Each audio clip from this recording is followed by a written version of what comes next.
The Story of My Life by Helen Keller. Chapter 1. It is with a kind of fear that I begin to write the history of my life. I have, as it were, a superstitious hesitation in lifting the veil that clings about my childhood like a golden mist. The task of writing an autobiography is a difficult one. When I try to classify my earliest impressions, I find that fact and fancy look alike across the years that link the past with the present. The woman paints the child's experiences in her own fantasy. A few impressions stand out vividly from the first years of my life, but the shadows of the prison house are on the rest. Besides, many of the joys and sorrows of childhood have lost their poignancy, and many incidents of vital importance in my early education have been forgotten in the excitement of great discoveries. In order, therefore, not to be tedious, I shall try to present in a series of sketches only the episodes that seem to me to be the most interesting and important.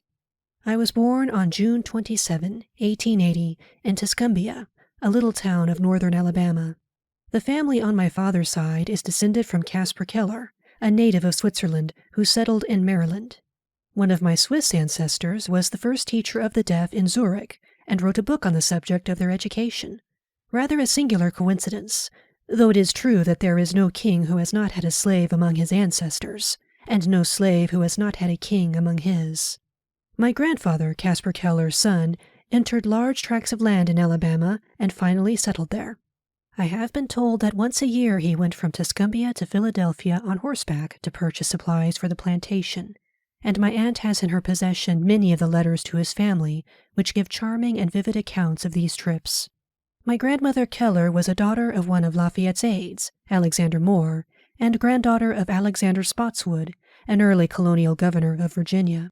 She was also second cousin to Robert E. Lee. My father, Arthur H. Keller, was a captain in the Confederate Army, and my mother, Kate Adams, was his second wife, and many years younger. Her grandfather, Benjamin Adams, married Susanna E. Goodhue and lived in Newbury, Massachusetts, for many years.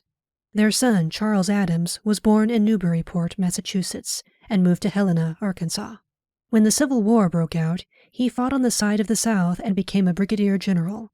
He married Lucy Helen Everett, who belonged to the same family of Everetts as Edward Everett and Dr. Edward Everett Hale. After the war was over, the family moved to Memphis, Tennessee. I lived, up to the time of the illness that deprived me of my sight and hearing, in a tiny house consisting of a large square room and a small one, in which the servants slept. It is a custom in the South to build a small house near the homestead as an annex to be used on occasion. Such a house my father built after the Civil War, and when he married my mother, they went to live in it. It was completely covered with vines, climbing roses, and honeysuckles. From the garden it looked like an arbor. The little porch was hidden from view by a screen of yellow roses and southern smilax. It was the favorite haunt of hummingbirds and bees. The Keller homestead, where the family lived, was a few steps from our little rose bower. It was called Ivy Green because the house and the surrounding trees and fences were covered with beautiful English ivy. Its old-fashioned garden was the paradise of my childhood. Even in the days before my teacher came, I used to feel along the square, stiff boxwood hedges, and, guided by the sense of smell, would find the first violets and lilies. There, too, after a fit of temper, I went to find comfort and to hide my hot face in the cool leaves and grass.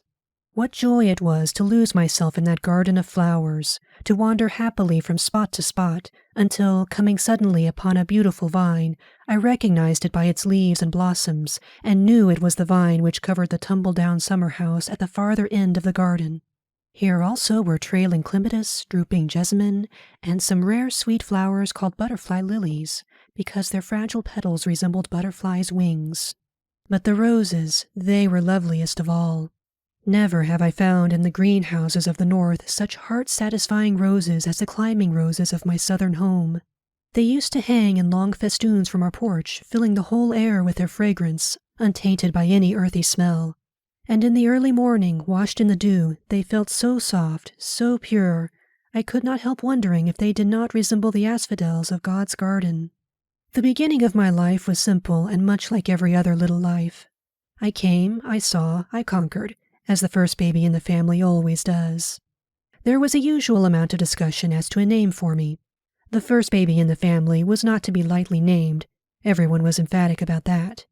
My father suggested the name of Mildred Campbell, an ancestor whom he highly esteemed, and he declined to take any further part in the discussion.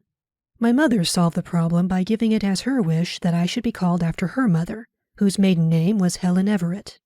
But in the excitement of carrying me to church, my father lost the name on the way, very naturally, since it was one in which he had declined to have a part.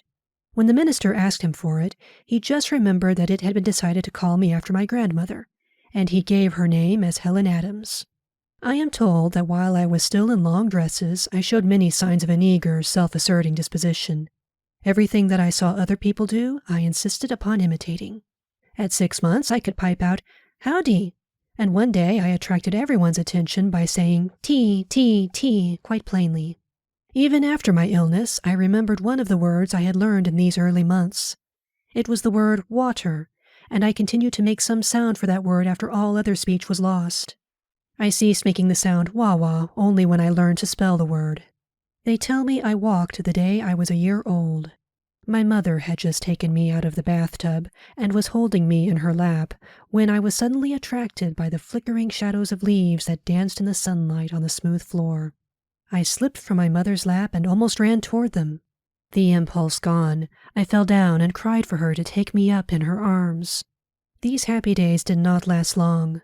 One brief spring, musical with the song of robin and mockingbird. One summer rich in fruit and roses. One autumn of gold and crimson sped by and left their gifts at the feet of an eager, delighted child. Then, in the dreary month of February, came the illness which closed my eyes and ears and plunged me into the unconsciousness of a newborn baby. They called it acute congestion of the stomach and brain. The doctor thought I could not live. Early one morning, however, the fever left me as suddenly and mysteriously as it had come. There was great rejoicing in the family that morning, but no one, not even the doctor, knew that I should never see or hear again. I fancy I still have confused recollections of that illness. I especially remember the tenderness with which my mother tried to soothe me in my wailing hours of fret and pain, and the agony and bewilderment with which I awoke after a tossing half-sleep, and turned my eyes, so dry and hot, to the wall away from the once-loved light, which came to me dim and yet more dim each day. But except for these fleeting memories, if indeed they be memories, it all seems very unreal, like a nightmare. Gradually, I got used to the silence and darkness that surrounded me, and forgot that it had ever been different, until she came, my teacher, who was to set my spirit free. But during the first 19 months of my life, I had caught glimpses of broad green fields, a luminous sky, trees and flowers which the darkness that followed could not wholly blot out. If we have once seen, the day is ours, and what the day has shown. Chapter 2. I cannot recall what happened during the first months after my illness. I only know that I sat in my mother's lap or clung to her dress as she went about her household duties. My hands felt every object and observed every motion, and in this way I learned to know many things. Soon I felt the need of some communication with others, and began to make crude signs. A shake of the head meant no, a nod yes, a pull meant come, and a push go. Was it bread that I wanted? Then I would imitate the acts of cutting the slices and buttering them. If I wanted my mother to make ice cream for dinner, I made the sign for working the freezer and shivered, indicating cold. My mother, moreover, succeeded in making me understand a good deal. I always knew when she wished me to bring her something, and I would run upstairs or anywhere else she indicated. Indeed, I owe to her loving wisdom all that was bright and good in my long night. I understood a good deal of what was going on about me. At 5, I learned to fold and put away the clean clothes when they were brought in from the laundry, and I distinguished my own from the rest. I knew by the way my mother and aunt dressed when they were going out, and I invariably begged to go with them. I was always sent for when there was company, and when the guests took their leave, I waved my hand to them, I think with a vague remembrance of the meaning of the gesture. One day, some gentlemen called on my mother, and I felt the shutting of the door and other sounds that indicated their arrival. On a sudden thought, I ran upstairs before anyone could stop me to put on my idea of a company dress. Standing before the mirror, as I had seen others do, I anointed mine head with oil and covered my face thickly with powder. Then I pinned a veil over my head so that it covered my face and fell in folds down to my shoulders, and tied an enormous bustle round my small waist so that it dangled behind, almost meeting the hem of my skirt. Thus attired, I went down to help entertain the company. I do not remember when I first realized that I was different from other people, but I knew it before my teacher came to me. I had noticed that my mother and my friends did not use signs as I did when they wanted anything done, but talked with their mouths. Sometimes I stood between two persons who were conversing and touched their lips. I could not understand and was vexed. I moved my lips and gesticulated frantically without result. This made me so angry at times that I kicked and screamed until I was exhausted. I think I knew when I was naughty, for I knew that it hurt Ella, my nurse, to kick her, and when my fit of temper was over, I had a feeling akin to regret. But I cannot remember any instance in which this feeling prevented me from repeating the naughtiness when I failed to get what I wanted. In those days, a little colored girl, Martha Washington, the child of our cook, and Belle, an old setter, and a great hunter in her day, were my constant companions. Martha Washington understood my signs, and I seldom had any difficulty in making her do just as I wished. It pleased me to domineer over her, and she generally submitted to my tyranny rather than risk a hand-to-hand encounter. I was strong, active, indifferent to consequences. I knew my own mind well enough and always had my own way, even if I had to fight tooth and nail for it. We spent a great deal of time in the kitchen, kneading dough balls, helping make ice cream, grinding coffee, quarreling over the cake bowl, and feeding the hens and turkeys that swarmed about the kitchen steps. Many of them were so tame that they would eat from my hand and let me feel them. One big gobbler snatched a tomato from me one day and ran away with it. Inspired, perhaps, by Master Gobbler's success, we carried off to the woodpile a cake which the cook had just frosted, and ate every bit of it. I was quite ill afterward, and I wonder if retribution also overtook the turkey. The guinea fowl likes to hide her nest in out-of-the-way places, and it was one of my greatest delights to hunt for the eggs in the long grass. I could not tell Martha Washington when I wanted to go egg hunting, but I would double my hands and put them on the ground, which meant something round in the grass, and Martha always understood. When we were fortunate enough to find a nest, I never allowed her to carry the eggs home, making her understand by emphatic signs that she might fall and break them. The sheds where the corn was stored, the stable where the horses were kept, and the yard where the cows were milked morning and evening were unfailing sources of interest to Martha and me. The milkers would let me keep my hands on the cows while they milked, and I often got well switched by the cow for my curiosity. The making ready for Christmas was always a delight to me. Of course, I did not know what it was all about, but I enjoyed the pleasant odors that filled the house and the tidbits that were given to Martha Washington and me to keep us quiet. We were sadly in the way, but that did not interfere with our pleasure in the least. They allowed us to grind the spices, pick over the raisins, and lick the stirring spoons. I hung my stocking because the others did. I cannot remember, however, that the ceremony interested me especially, nor did my curiosity cause me to wake before daylight to look for my gifts. Martha Washington had as great a love of mischief as I. 2 little children were seated on the veranda steps one hot July afternoon. One was black as ebony, with little bunches of fuzzy hair tied with shoestrings sticking out all over her head like corkscrews. The other was white, with long golden curls. One child was 6 years old, the other 2 or 3 years older. The younger child was blind, that was I, and the other was Martha Washington. We were busy cutting out paper dolls, but we soon wearied of this amusement, and after cutting up our shoestrings and clipping all the leaves off the honeysuckles that were within reach, I turned my attention to Martha's corkscrews. She objected at first, but finally submitted. Thinking that turn and turn about is fair play, she seized the scissors and cut off one of my curls, and would have cut them all off but for my mother's timely interference. Belle, our dog, my other companion, was old and lazy, and liked to sleep by the open fire rather than to romp with me. I tried hard to teach her my sign language, but she was dull and inattentive. She sometimes started and quivered with excitement, then she became perfectly rigid, as dogs do when they point a bird. I did not then know why Belle acted in this way, but I knew she was not doing as I wished. This vexed me, and the lesson always ended in a one-sided boxing match. Belle would get up, stretch herself lazily, give 1 or 2 contemptuous sniffs, go to the opposite side of the hearth, and lie down again, and I, wearied and disappointed, went off in search of Martha. Many incidents of those early years are fixed in my memory, isolated, but clear and distinct, making the sense of that silent, aimless, dayless life all the more intense. One day I happened to spill water on my apron, and I spread it out to dry before the fire, which was flickering on the sitting-room hearth. The apron did not dry quickly enough to suit me, so I drew nearer and threw it right over the hot ashes. The fire leaped into life. The flames encircled me so that in a moment my clothes were blazing. I made a terrified noise that brought Viney, my old nurse, to the rescue. Throwing a blanket over me, she almost suffocated me, but she put out the fire. Except for my hands and hair, I was not badly burned. About this time, I found out the use of a key. One morning, I locked my mother up in the pantry, where she was obliged to remain 3 hours, as the servants were in a detached part of the house.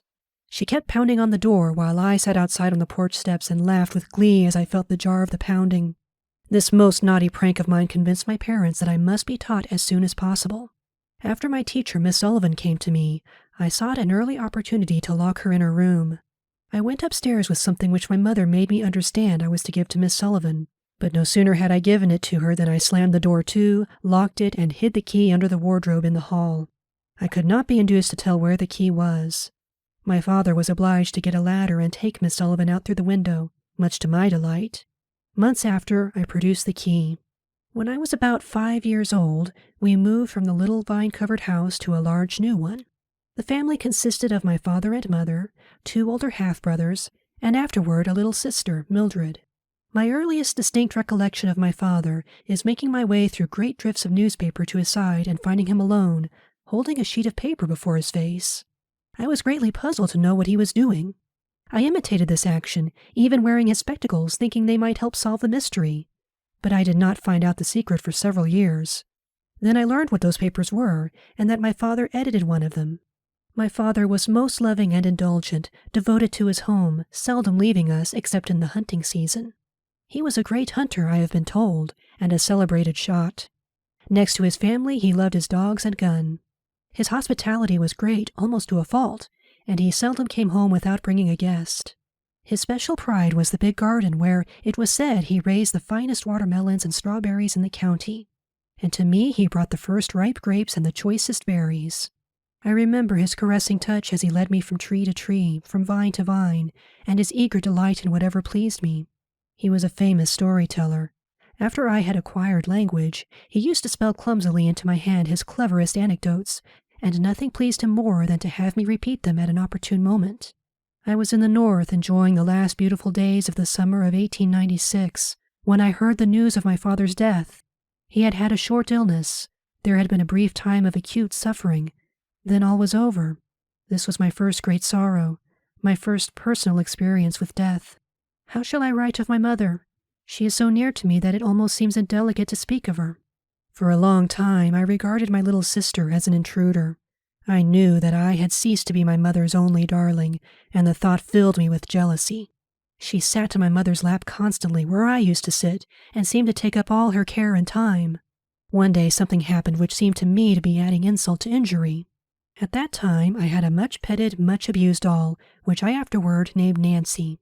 She was, alas, the helpless victim of my outbursts of temper and of affection, so that she became much the worse for wear. I had dolls which talked and cried and opened and shut their eyes, yet I never loved one of them as much as I loved poor Nancy. She had a cradle, and I often spent an hour or more rocking her. I guarded both doll and cradle with the most jealous care. But once I discovered my little sister sleeping peacefully in the cradle. At this presumption on the part of one to whom as yet no tie of love bound me, I grew angry. I rushed upon the cradle and overturned it, and the baby might have been killed had my mother not caught her as she fell. Thus it is that when we walk in the valley of twofold solitude, we know little of the tender affections that grow out of endearing words and actions and companionship. But afterward, when I was restored to my human heritage, Mildred and I grew into each other's hearts, so that we were content to go hand in hand wherever caprice led us, although she could not understand my finger language, nor I her childish prattle. Chapter 3. Meanwhile, the desire to express myself grew. The few signs I used became less and less adequate, and my failures to make myself understood were invariably followed by outbursts of passion. I felt as if invisible hands were holding me, and I made frantic efforts to free myself. I struggled, not that struggling helped matters, but the spirit of resistance was strong within me. I generally broke down in tears and physical exhaustion. If my mother happened to be near, I crept into her arms, too miserable even to remember the cause of the tempest. After a while, the need of some means of communication became so urgent that these outbursts occurred daily, sometimes hourly. My parents were deeply grieved and perplexed. We lived a long way from any school for the deaf or the blind, and it seemed unlikely that anyone would come to such an out-of-the-way place as Siscumbia to teach a child who was both deaf and blind. Indeed, my friends and relatives sometimes doubted whether I could be taught. My mother's only ray of hope came from Dickens's American Notes.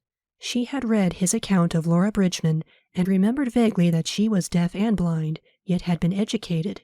But she also remembered with a hopeless pang that Dr. Howe, who had discovered the way to teach the deaf and blind, had been dead many years. His methods had probably died with him, and if they had not, how was a little girl in a far-off town in Alabama to receive the benefit of them? When I was about 6 years old, my father heard of an eminent oculist in Baltimore who had been successful in many cases that had seemed hopeless.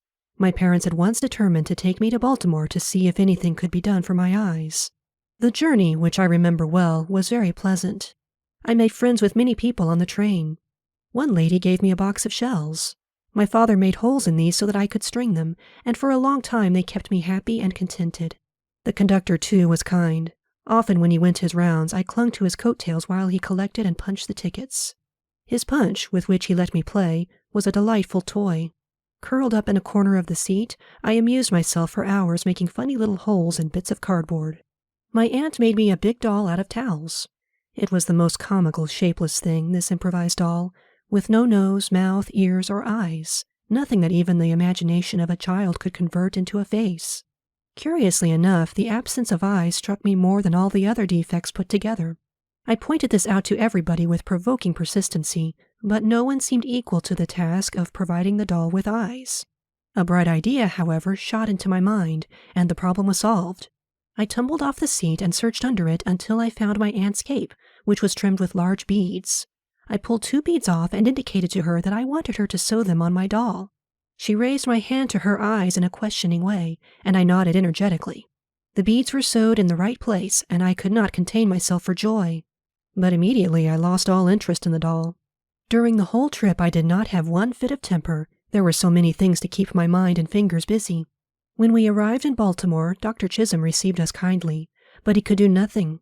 He said, however, that I could be educated, and advised my father to consult Dr. Alexander Graham Bell of Washington, who would be able to give him information about schools and teachers of deaf or blind children. Acting on the doctor's advice, we went immediately to Washington to see Dr. Bell, my father with a sad heart and many misgivings, I wholly unconscious of his anguish, finding pleasure in the excitement of moving from place to place. Child as I was, I at once felt the tenderness and sympathy which endeared Dr. Bell to so many hearts, as his wonderful achievements enlist their admiration. He held me on his knee while I examined his watch, and he made it strike for me. He understood my signs, and I knew it and loved him at once. But I did not dream that that interview would be the door through which I should pass from darkness into light, from isolation to friendship, companionship, knowledge, love. Dr. Bell advised my father to write to Mr. Anagnos, director of the Perkins Institution in Boston, the scene of Dr. Howe's great labors for the blind, and ask him if he had a teacher competent to begin my education. This my father did at once, and in a few weeks there came a kind letter from Mr. Anagnos with the comforting assurance that a teacher had been found. This was the summer of 1886, but Miss Sullivan did not arrive until the following March. Thus I came up out of Egypt and stood before Sinai, and a power divine touched my spirit and gave it sight, so that I beheld many wonders.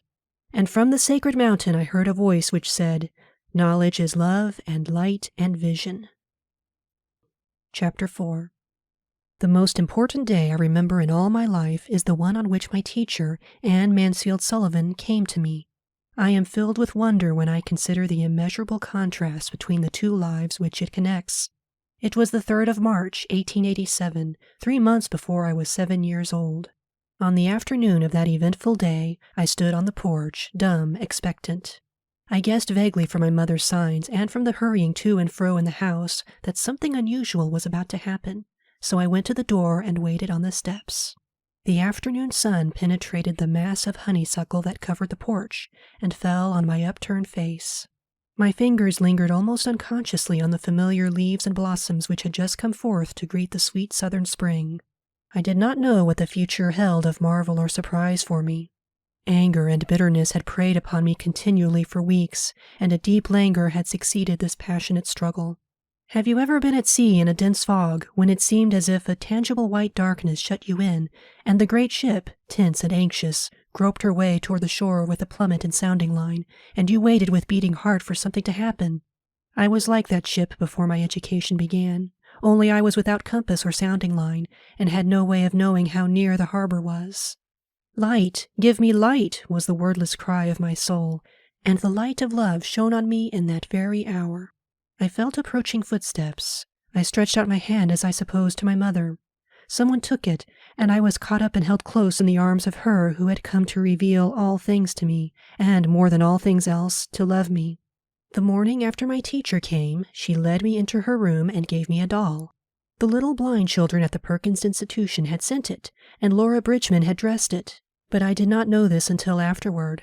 When I had played with it a little while, Miss Sullivan slowly spelled into my hand the word D-O-L-L. I was at once interested in this finger play and tried to imitate it. When I finally succeeded in making the letters correctly, I was flushed with childish pleasure and pride. Running downstairs to my mother, I held up my hand and made the letters for doll. I did not know that I was spelling a word, or even that words existed. I was simply making my fingers go in monkey-like imitation. In the days that followed, I learned to spell in this uncomprehending way a great many words, among them pin, hat, cup, and a few verbs like sit, stand, and walk. But my teacher had been with me several weeks before I understood that everything has a name. One day, while I was playing with my new doll, Miss Sullivan put my big rag doll into my lap also, spelled D-O-L-L, and tried to make me understand that D-O-L-L applied to both. Earlier in the day, we had had a tussle over the words M-U-G and W-A-T-E-R. Miss Sullivan had tried to impress it upon me that M-U-G is mug and that W-A-T-E-R is water. But I persisted in confounding the two. In despair, she had dropped the subject for the time, only to renew it at the first opportunity. I became impatient at her repeated attempts, and seizing the new doll, I dashed it upon the floor. I was keenly delighted when I felt the fragments of the broken doll at my feet. Neither sorrow nor regret followed my passionate outburst. I had not loved the doll. In the still, dark world in which I lived, there was no strong sentiment or tenderness. I felt my teacher sweep the fragments to one side of the hearth, and I had a sense of satisfaction that the cause of my discomfort was removed. She brought me my hat, and I knew I was going out into the warm sunshine.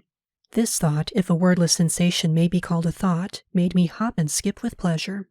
We walked down the path to the well house, attracted by the fragrance of the honeysuckle with which it was covered. Someone was drawing water, and my teacher placed my hand under the spout. As the cool stream gushed over one hand, she spelled into the other the word water, first slowly, then rapidly. I stood still, my whole attention fixed upon the motions of her fingers. Suddenly I felt a misty consciousness as of something forgotten, a thrill of returning thought, and somehow the mystery of language was revealed to me. I knew then that W-A-T-E-R meant the wonderful cool something that was flowing over my hand. That living word awakened my soul, gave it light, hope, joy, set it free. There were barriers still, it is true, but barriers that could in time be swept away. I left the well house eager to learn. Everything had a name, and each name gave birth to a new thought. As we returned to the house, every object which I touched seemed to quiver with life. That was because I saw everything with a strange new sight that had come to me. On entering the door, I remembered the doll I had broken. I felt my way to the hearth and picked up the pieces. I tried vainly to put them together. Then my eyes filled with tears, for I realized what I had done, and for the first time I felt repentance and sorrow. I learned a great many new words that day. I do not remember what they all were, but I do know that mother, father, sister, teacher were among them, words that were to make the world blossom for me, like Aaron's rod with flowers. It would have been difficult to find a happier child than I was as I lay in my crib at the close of that eventful day and lived over the joys it had brought me, and for the first time I longed for a new day to come. Chapter 5. I recall many incidents of the summer of 1887 that followed my soul's sudden awakening. I did nothing but explore with my hands and learn the name of every object that I touched. And the more I handled things and learned their names and uses, the more joyous and confident grew my sense of kinship with the rest of the world. When the time of daisies and buttercups came, Miss Sullivan took me by the hand across the fields, where men were preparing the earth for the seed, to the banks of the Tennessee River, and there, sitting on the warm grass, I had my first lessons in the beneficence of nature.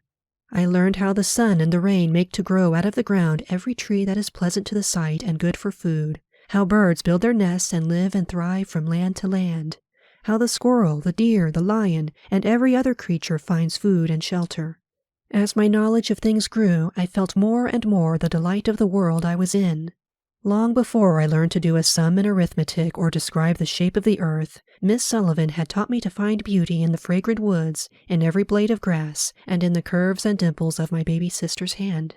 She linked my earliest thoughts with nature, and made me feel that birds and flowers and I were happy peers. But about this time, I had an experience which taught me that nature is not always kind. One day, my teacher and I were returning from a long ramble. The morning had been fine, but it was growing warm and sultry when at last we turned our faces homeward. 2 or 3 times we stopped to rest under a tree by the wayside. Our last halt was under a wild cherry tree a short distance from the house. The shade was grateful, and the tree was so easy to climb that with my teacher's assistance I was able to scramble to a seat in the branches. It was so cool up in the tree that Miss Sullivan proposed that we have our luncheon there.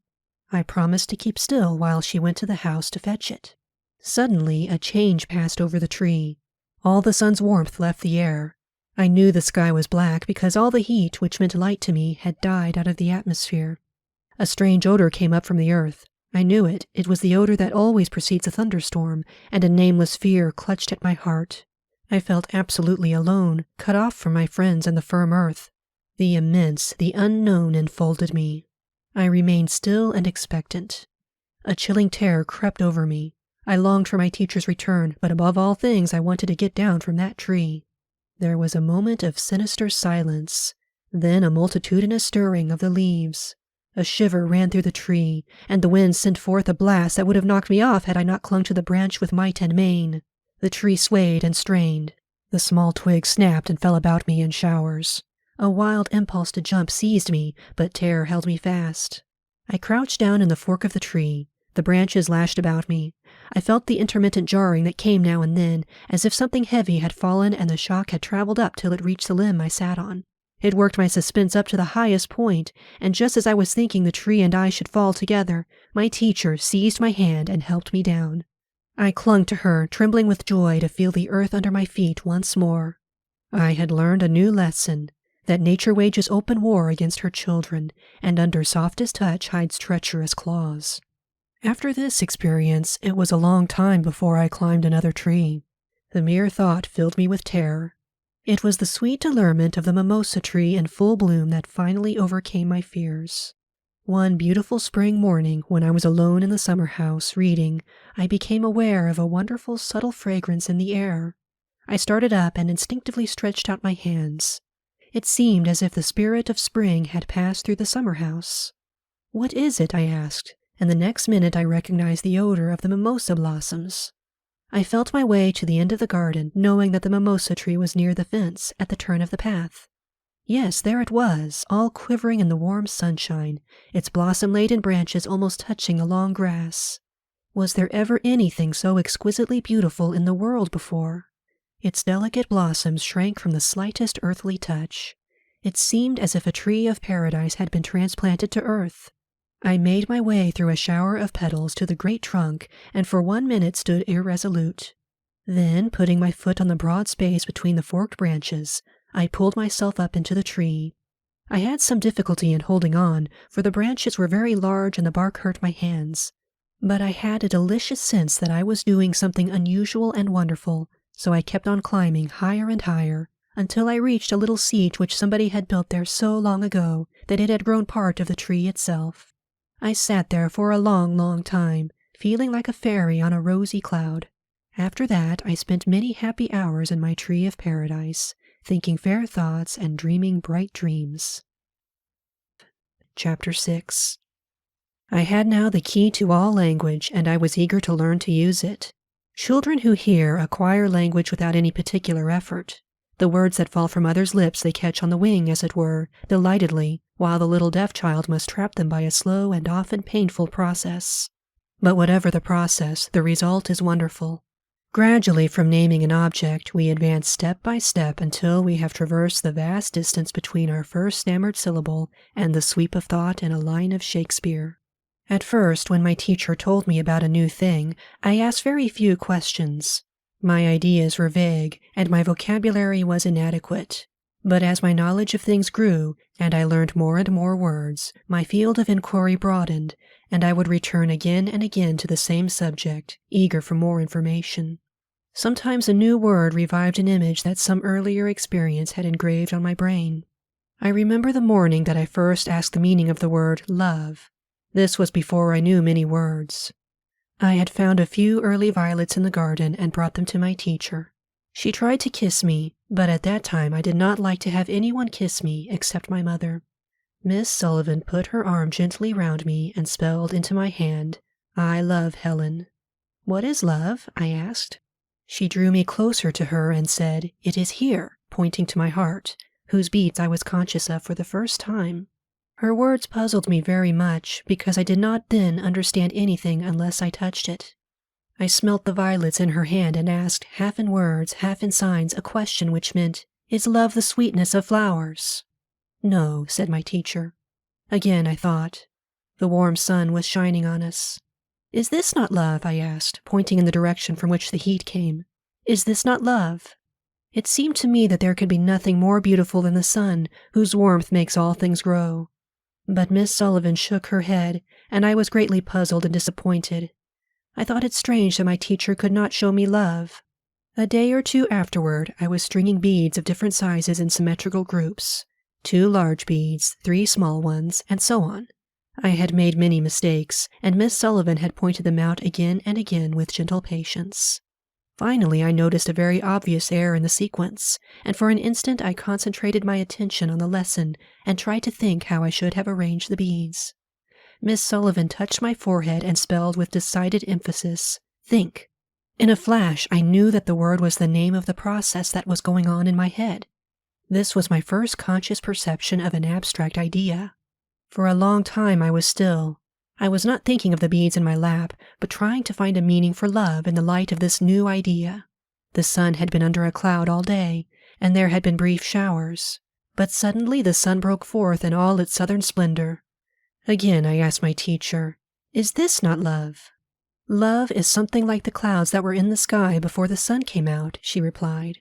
Then in simpler words than these, which at that time I could not have understood, she explained, "You cannot touch the clouds, you know, but you feel the rain and know how glad the flowers and the thirsty earth are to have it after a hot day.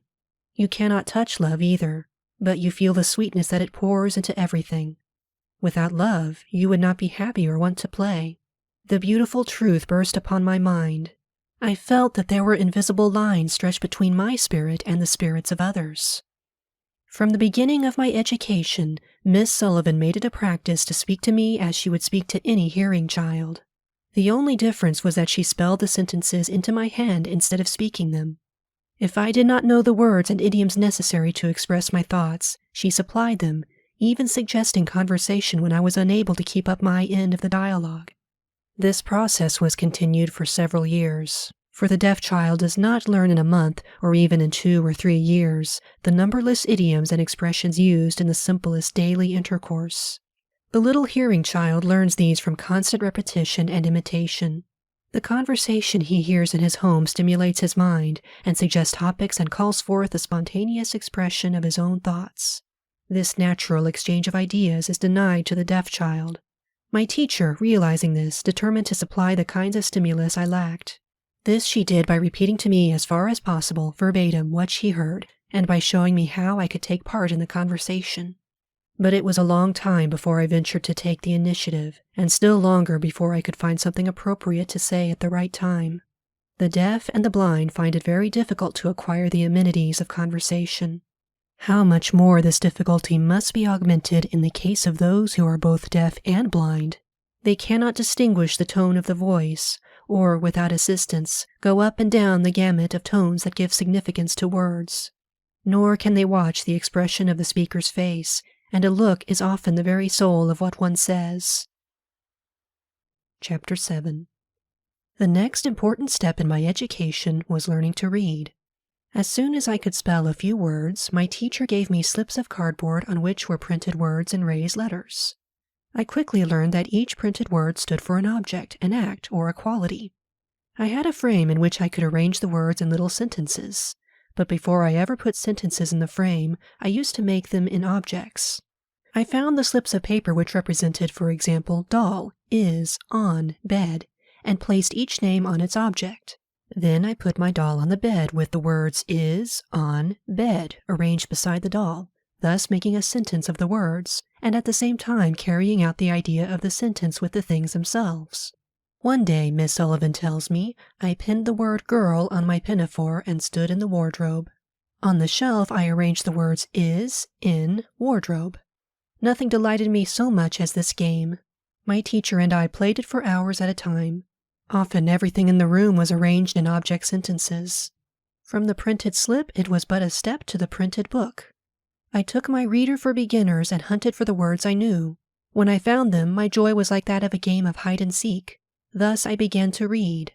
Of the time when I began to read connected stories, I shall speak later. For a long time I had no regular lessons. Even when I studied most earnestly, it seemed more like play than work. Everything Miss Sullivan taught me she illustrated by a beautiful story or a poem. Whenever anything delighted or interested me, she talked it over with me just as if she were a little girl herself. What many children think of with dread as a painful plodding through grammar, hard sums, and harder definitions is today one of my most precious memories. I cannot explain the peculiar sympathy Miss Sullivan had with my pleasures and desires. Perhaps it was the result of long association with the blind. Added to this, she had a wonderful faculty for description. She went quickly over uninteresting details and never nagged me with questions to see if I remembered the day before yesterday's lesson. She introduced dry technicalities of science little by little, making every subject so real that I could not help remembering what she taught. We read and studied out of doors, preferring the sunlit woods to the house. All my early lessons have in them the breath of the woods, the fine resinous odor of pine needles blended with the perfume of wild grapes. Seated in the gracious shade of a wild tulip tree, I learned to think that everything has a lesson and a suggestion. The loveliness of things taught me all their use. Indeed, everything that could hum or buzz or sing or bloom had a part in my education. Noisy-throated frogs, katydids, and crickets held in my hand until, forgetting their embarrassment, they trilled their reedy note. Little downy chickens and wildflowers, the dogwood blossoms, meadow violets, and budding fruit trees. I felt the bursting cotton bolls and fingered their soft fiber and fuzzy seeds. I felt the low soughing of the wind through the cornstalks, the silky rustling of the long leaves, and the indignant snort of my pony as we caught him in the pasture and put the bit in his mouth.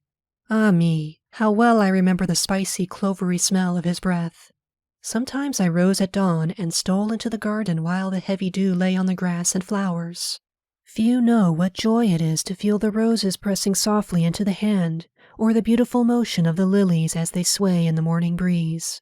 Sometimes I caught an insect in the flower I was plucking, and I felt the faint noise of a pair of wings rub together in a sudden tear as the little creature became aware of a pressure from without. Another favorite haunt of mine was the orchard, where the fruit ripened early in July. The large downy peaches would reach themselves into my hand, and as the joyous breezes flew about the trees, the apples tumbled at my feet. Oh, the delight with which I gathered up the fruit in my pinafore, pressed my face against the smooth cheeks of the apples, still warm from the sun, and skipped back to the house. Our favorite walk was to Keller's Landing, an old tumble-down lumber wharf on the Tennessee River, used during the Civil War to land soldiers. There we spent many happy hours and played at learning geography. I built dams of pebbles, made islands and lakes, and dug riverbeds, all for fun, and never dreamed that I was learning a lesson. I listened with increasing wonder to Miss Sullivan's descriptions of the great round world with its burning mountains, buried cities, moving rivers of ice, and many other things as strange.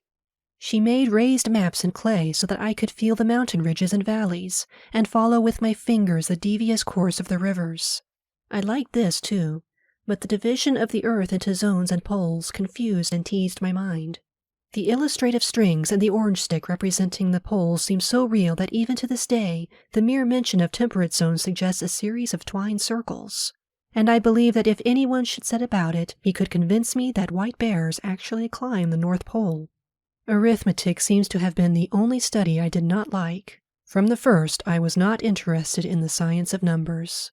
Miss Sullivan tried to teach me to count by stringing beads in groups, and by arranging kindergarten straws, I learned to add and subtract.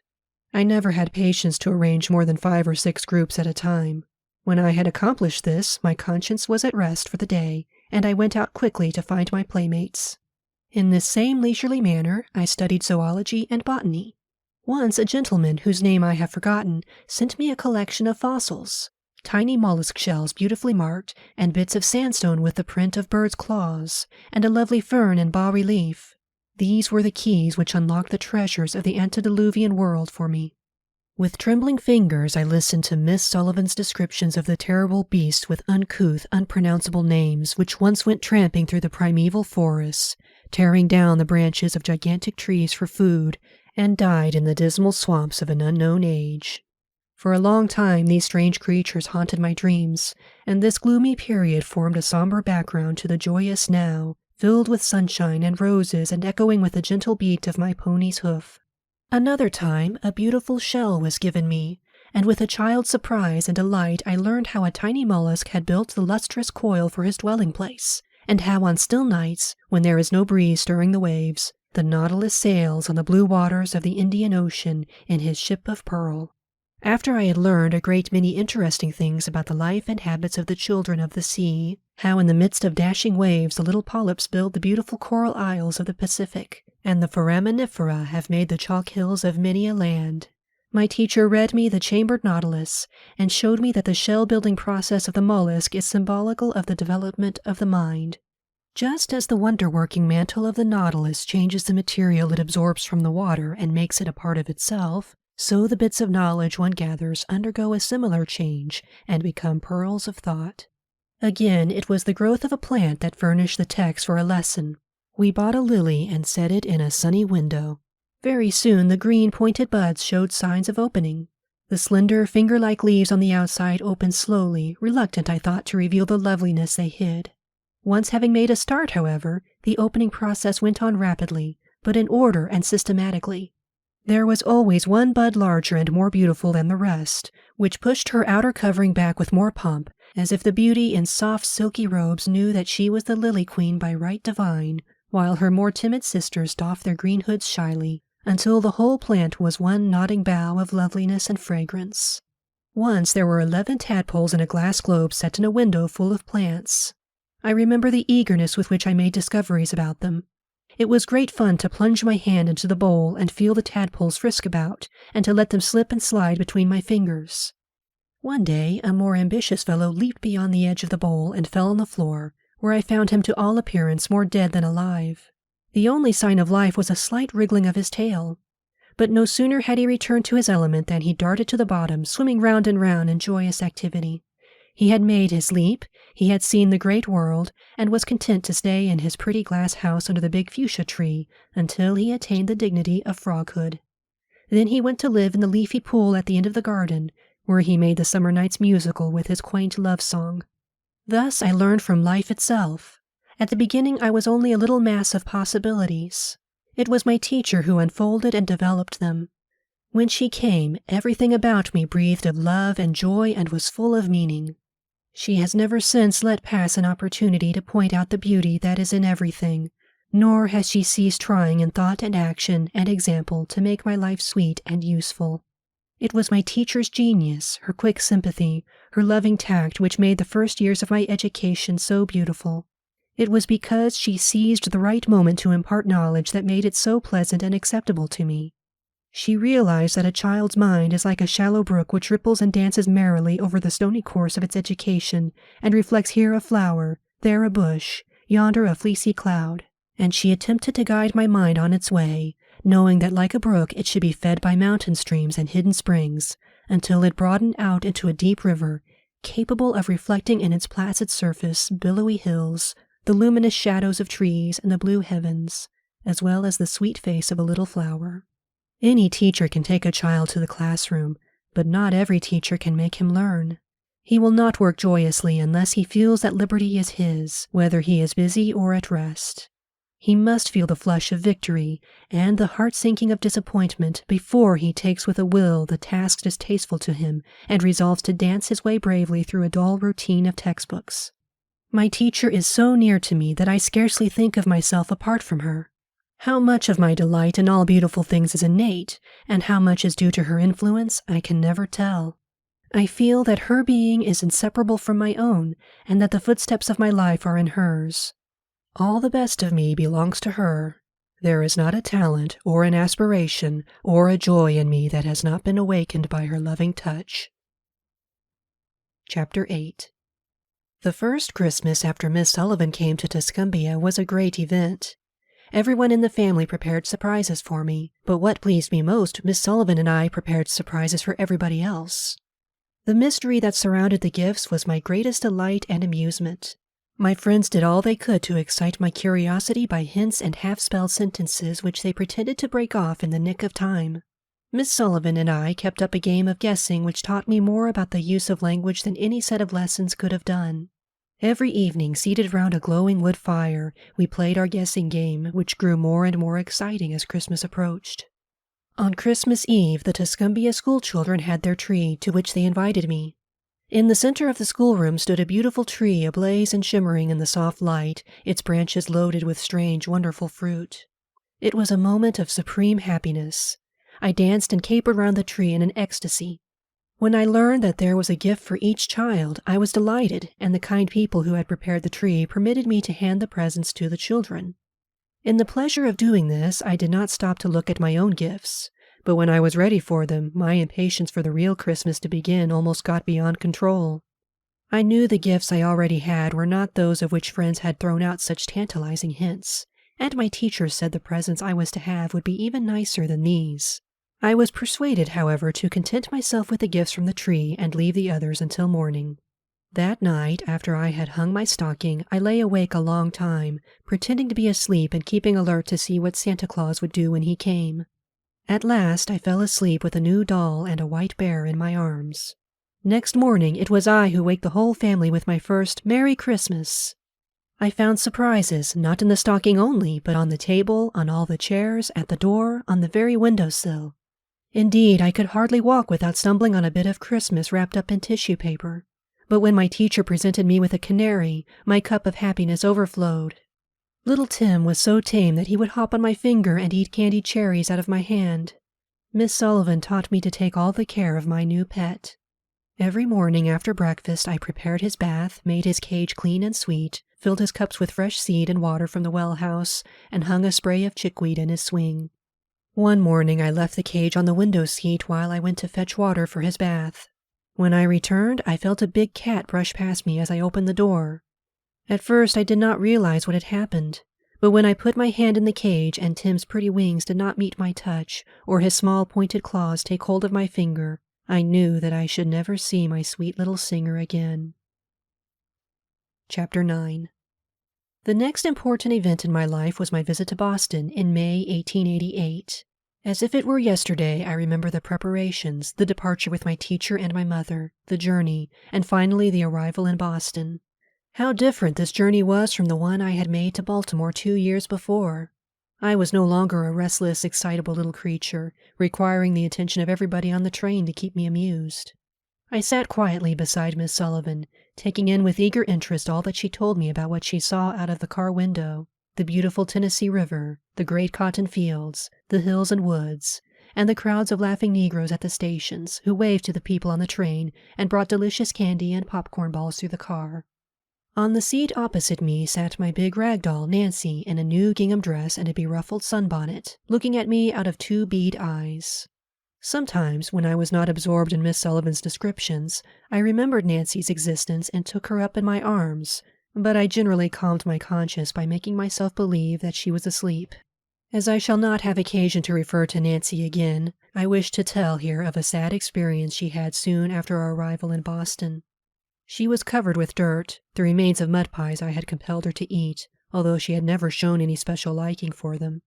The laundress at the Perkins Institution secretly carried her off to give her a bath. This was too much for poor Nancy. When I next saw her, she was a formless heap of cotton, which I should not have recognized at all except for the two bead eyes which looked out at me reproachfully. When the train at last pulled into the station at Boston, it was as if a beautiful fairy tale had come true. The once upon a time was now. The faraway country was here. We had scarcely arrived at the Perkins Institution for the Blind when I began to make friends with the little blind children. It delighted me inexpressibly to find that they knew the manual alphabet. What joy to talk with other children in my own language. Until then, I had been like a foreigner speaking through an interpreter. In the school where Laura Bridgman was taught, I was in my own country. It took me some time to appreciate the fact that my new friends were blind. I knew I could not see, but it did not seem possible that all the eager, loving children who gathered round me and joined heartily in my frolics were also blind. I remember the surprise and the pain I felt as I noticed that they placed their hands over mine when I talked to them, and that they read books with their fingers. Although I had been told this before, and although I understood my own deprivations, yet I had thought vaguely that since they could hear, they must have a sort of second sight, and I was not prepared to find one child and yet another deprived of the same precious gift. But they were so happy and contented that I lost all sense of pain in the pleasure of their companionship. One day spent with the blind children made me feel thoroughly at home in my new environment, and I looked eagerly from one pleasant experience to another as the days flew swiftly by. I could not quite convince myself that there was much world left, for I regarded Boston as the beginning and the end of creation. While we were in Boston, we visited Bunker Hill, and there I had my first lesson in history. The story of the brave men who had fought on the spot where we stood excited me greatly. I climbed the monument, counting the steps, and wondering as I went higher and yet higher if the soldiers had climbed this great stairway and shot at the enemy on the ground below. The next day we went to Plymouth by water. This was my first trip on the ocean and my first voyage in a steamboat. How full of life and motion it was! But the rumble of the machinery made me think it was thundering, and I began to cry because I feared if it rained we should not be able to have our picnic out of doors. I was more interested, I think, in the great rock on which the Pilgrims landed than in anything else in Plymouth. I could touch it, and perhaps that made the coming of the Pilgrims and their toils and great deeds seem more real to me. I have often held in my hand a little model of the Plymouth Rock which a kind gentleman gave me at Pilgrim Hall, and I have fingered its curves, the split in the center, and the embossed figures 1620, and turned over in my mind all that I knew about the wonderful story of the Pilgrims. How my childish imagination glowed with the splendor of their enterprise. I idealized them as the bravest and most generous men that ever sought a home in a strange land. I thought they desired the freedom of their fellow men as well as their own. I was keenly surprised and disappointed years later to learn of their acts of persecution that make us tingle with shame, even while we glory in the courage and energy that gave us our country beautiful. Among the many friends I made in Boston were Mr. William Endicott and his daughter. Their kindness to me was the seed from which many pleasant memories have since grown. One day we visited their beautiful home at Beverly Farms. I remember with delight how I went through their rose garden, how their dogs, Big Leo and little curly-haired Fritz with long ears, came to meet me, and how Nimrod, the swiftest of the horses, poked his nose into my hands for a pat and a lump of sugar. I also remember the beach, where for the first time I played in the sand. It was hard, smooth sand, very different from the loose, sharp sand mingled with kelp and shells at Brewster. Mr. Endicott told me about the great ships that came sailing by from Boston, bound for Europe. I saw him many times after that, and he was always a good friend to me. Indeed, I was thinking of him when I called Boston the city of kind hearts. Chapter 10. Just before the Perkins Institution closed for the summer, it was arranged that my teacher and I should spend our vacation at Brewster, on Cape Cod, with our dear friend Mrs. Hopkins. I was delighted, for my mind was full of the prospective joys and of the wonderful stories I had heard about the sea. My most vivid recollection of that summer is the ocean. I had always lived far inland and had never had so much as a whiff of salt air. But I had read in a big book called Our World a description of the ocean which filled me with wonder and an intense longing to touch the mighty sea and feel it roar. So my little heart leaped high with eager excitement when I knew that my wish was at last to be realized. No sooner had I been helped into my bathing suit than I sprang out upon the warm sand and, without thought of fear, plunged into the cool water. I felt the great billows rock and sink. The buoyant motion of the water filled me with an exquisite, quivering joy. Suddenly my ecstasy gave place to terror, for my foot struck against a rock, and the next instant there was a rush of water over my head.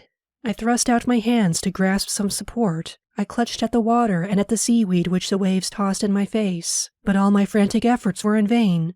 The waves seemed to be playing a game with me, and tossed me from one to another in their wild frolic. It was fearful. The good firm earth had slipped from my feet, and everything seemed shut out from this strange all-enveloping element, life, air, warmth, and love. At last, however, the sea, as if weary of its new toy, threw me back on the shore, and in another instant I was clasped in my teacher's arms. Oh, the comfort of the long, tender embrace!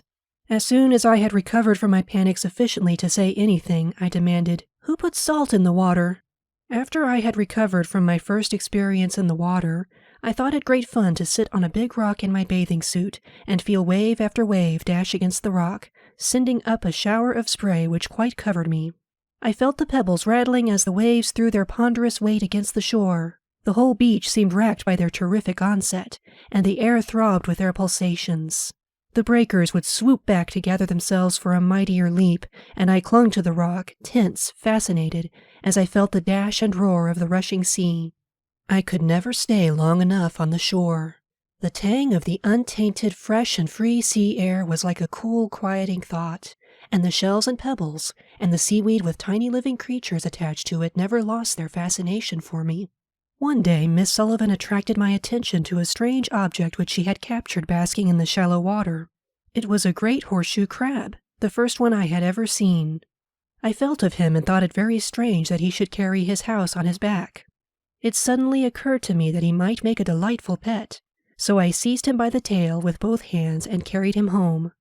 This feat pleased me highly, as his body was very heavy, and it took all my strength to drag him half a mile. I would not leave Miss Sullivan in peace until she had put the crab in a trough near the well, where I was confident he would be secure. But next morning I went to the trough, and lo, he had disappeared. Nobody knew where he had gone or how he had escaped. My disappointment was bitter at the time, but little by little I came to realize that it was not kind or wise to force this poor dumb creature out of his element, and after a while I felt happy in the thought that perhaps he had returned to the sea. Chapter 11. In the autumn I returned to my southern home with a heart full of joyous memories. As I recall that visit north, I am filled with wonder at the richness and variety of the experiences that cluster about it. It seems to have been the beginning of everything. The treasures of a new, beautiful world were laid at my feet, and I took in pleasure and information at every turn. I lived myself into all things. I was never still a moment. My life was as full of motion as those little insects that crowd a whole existence into one brief day. I met many people who talked with me by spelling into my hand, and thought and joyous sympathy leaped up to meet thought, and behold, a miracle had been wrought. The barren places between my mind and the minds of others blossomed like the rose. I spent the autumn months with my family at our summer cottage, on a mountain about 14 miles from Tuscumbia. It was called Fern Quarry because near it there was a limestone quarry, long since abandoned. 3 frolicsome little streams ran through it from the springs in the rocks above, leaping here and tumbling there in laughing cascades wherever the rocks tried to bar their way. The opening was filled with ferns which completely covered the beds of limestone and in places hid the streams. The rest of the mountain was thickly wooded.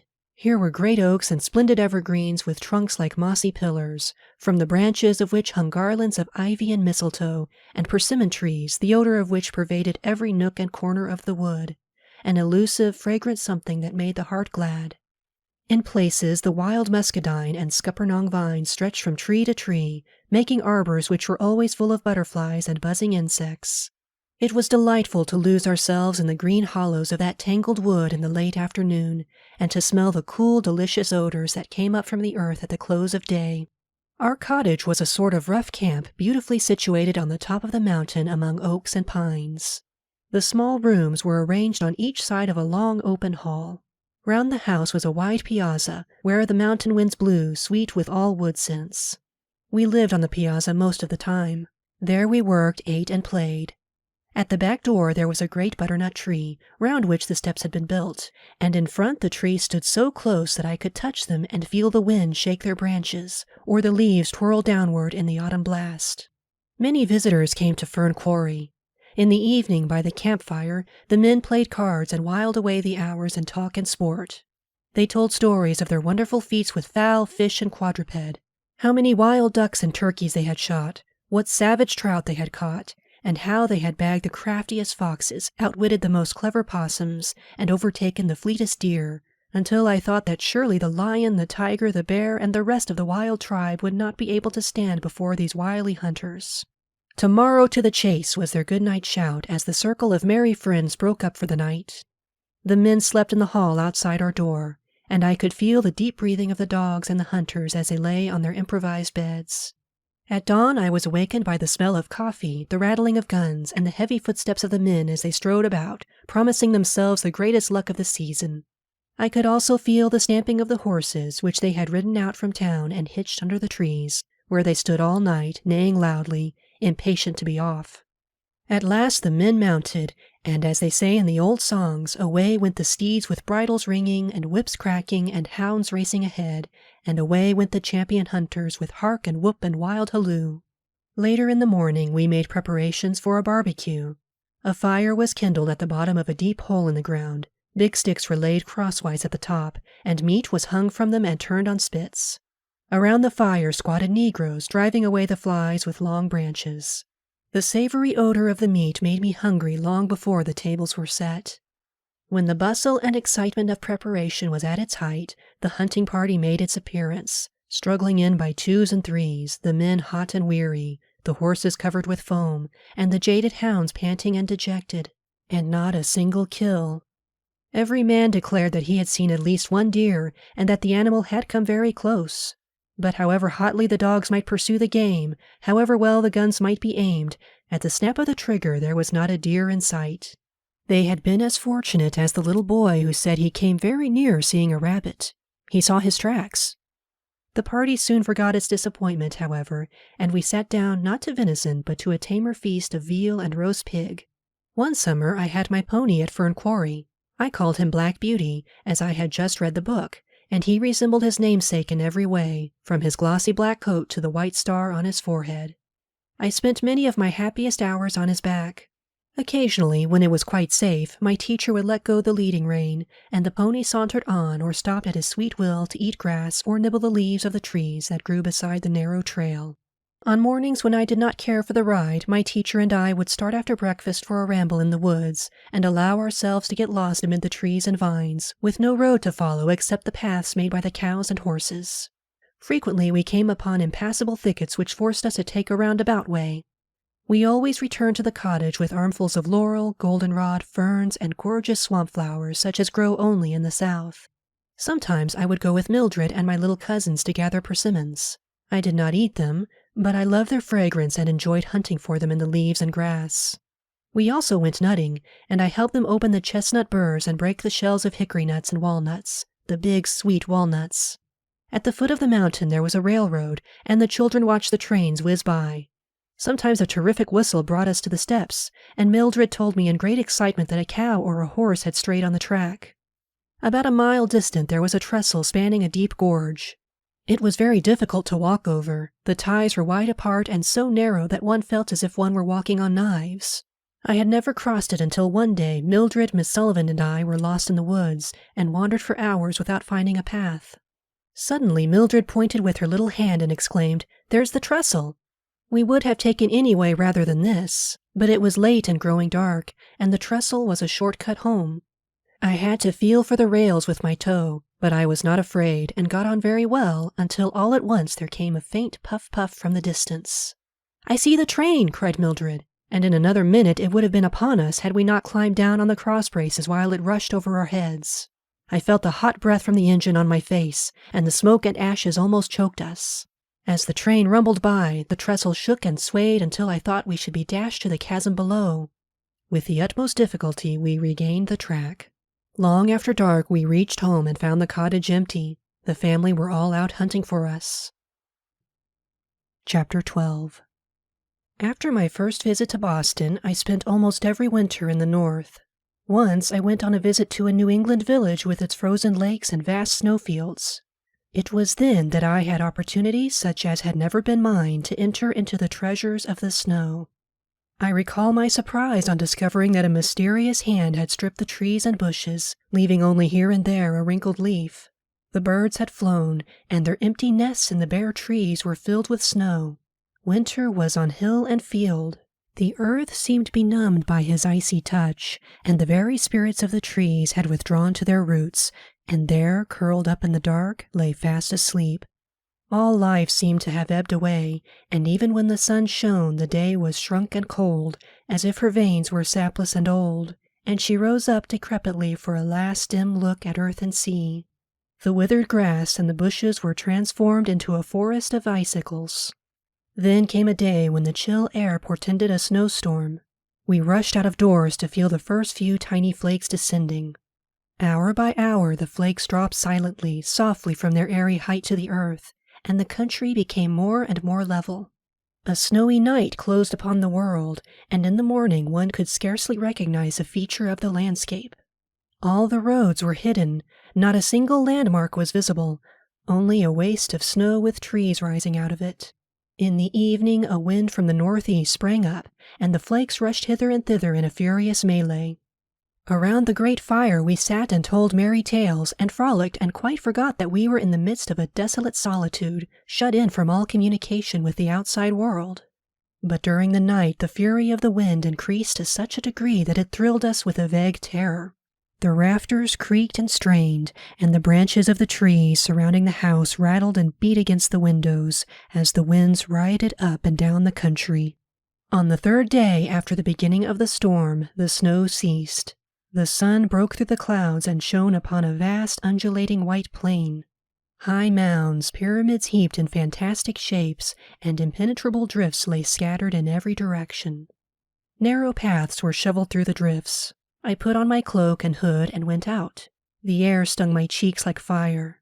Half walking on the paths, half working our way through the lesser drifts, we succeeded in reaching a pine grove just outside a broad pasture. The trees stood motionless and white like figures in a marble frieze. There was no odor of pine needles. The rays of the sun fell upon the trees so that the twigs sparkled like diamonds and dropped in showers when we touched them. So dazzling was the light it penetrated even the darkness that veils my eyes. As the days wore on, the drifts gradually shrunk, but before they were wholly gone, another storm came, so that I scarcely felt the earth under my feet once all winter. At intervals, the trees lost their icy covering, and the bulrushes and underbrush were bare, but the lake lay frozen and hard beneath the sun. Our favorite amusement during the winter was tobogganing. In places, the shore of the lake rises abruptly from the water's edge. Down these steep slopes we used to coast. We would get on our toboggan, a boy would give us a shove, and off we went. Plunging through drifts, leaping hollows, swooping down upon the lake, we would shoot across its gleaming surface to the opposite bank.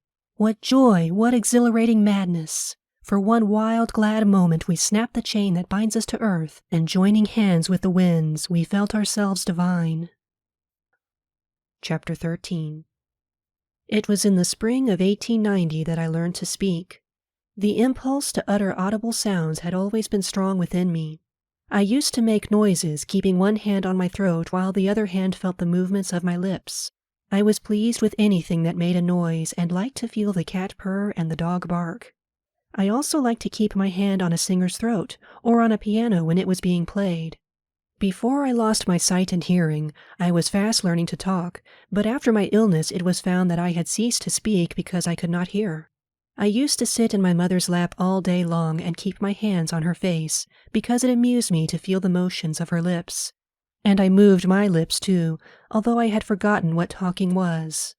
My friends say that I laughed and cried naturally, and for a while made many sounds and word elements, not because they were a means of communication, but because the need of exercising my vocal organs was imperative. There was, however, one word the meaning of which I still remembered, water. I pronounced it wah-wah. Even this became less and less intelligible until the time when Miss Sullivan began to teach me. I stopped using it only after I had learned to spell the word on my fingers.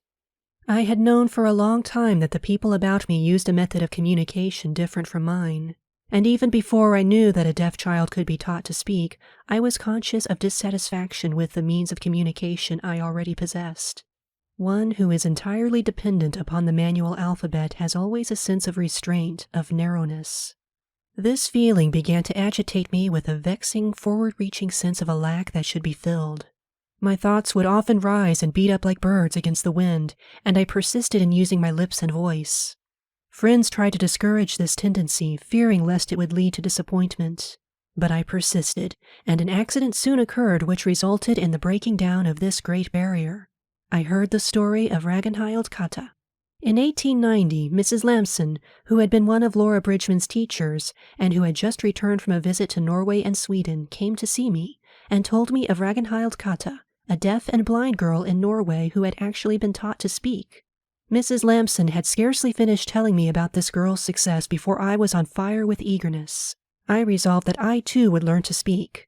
I would not rest satisfied until my teacher took me for advice and assistance to Miss Sarah Fuller, principal of the Horace Mann School. This lovely, sweet-natured lady offered to teach me herself, and we began the 26th of March, 1890.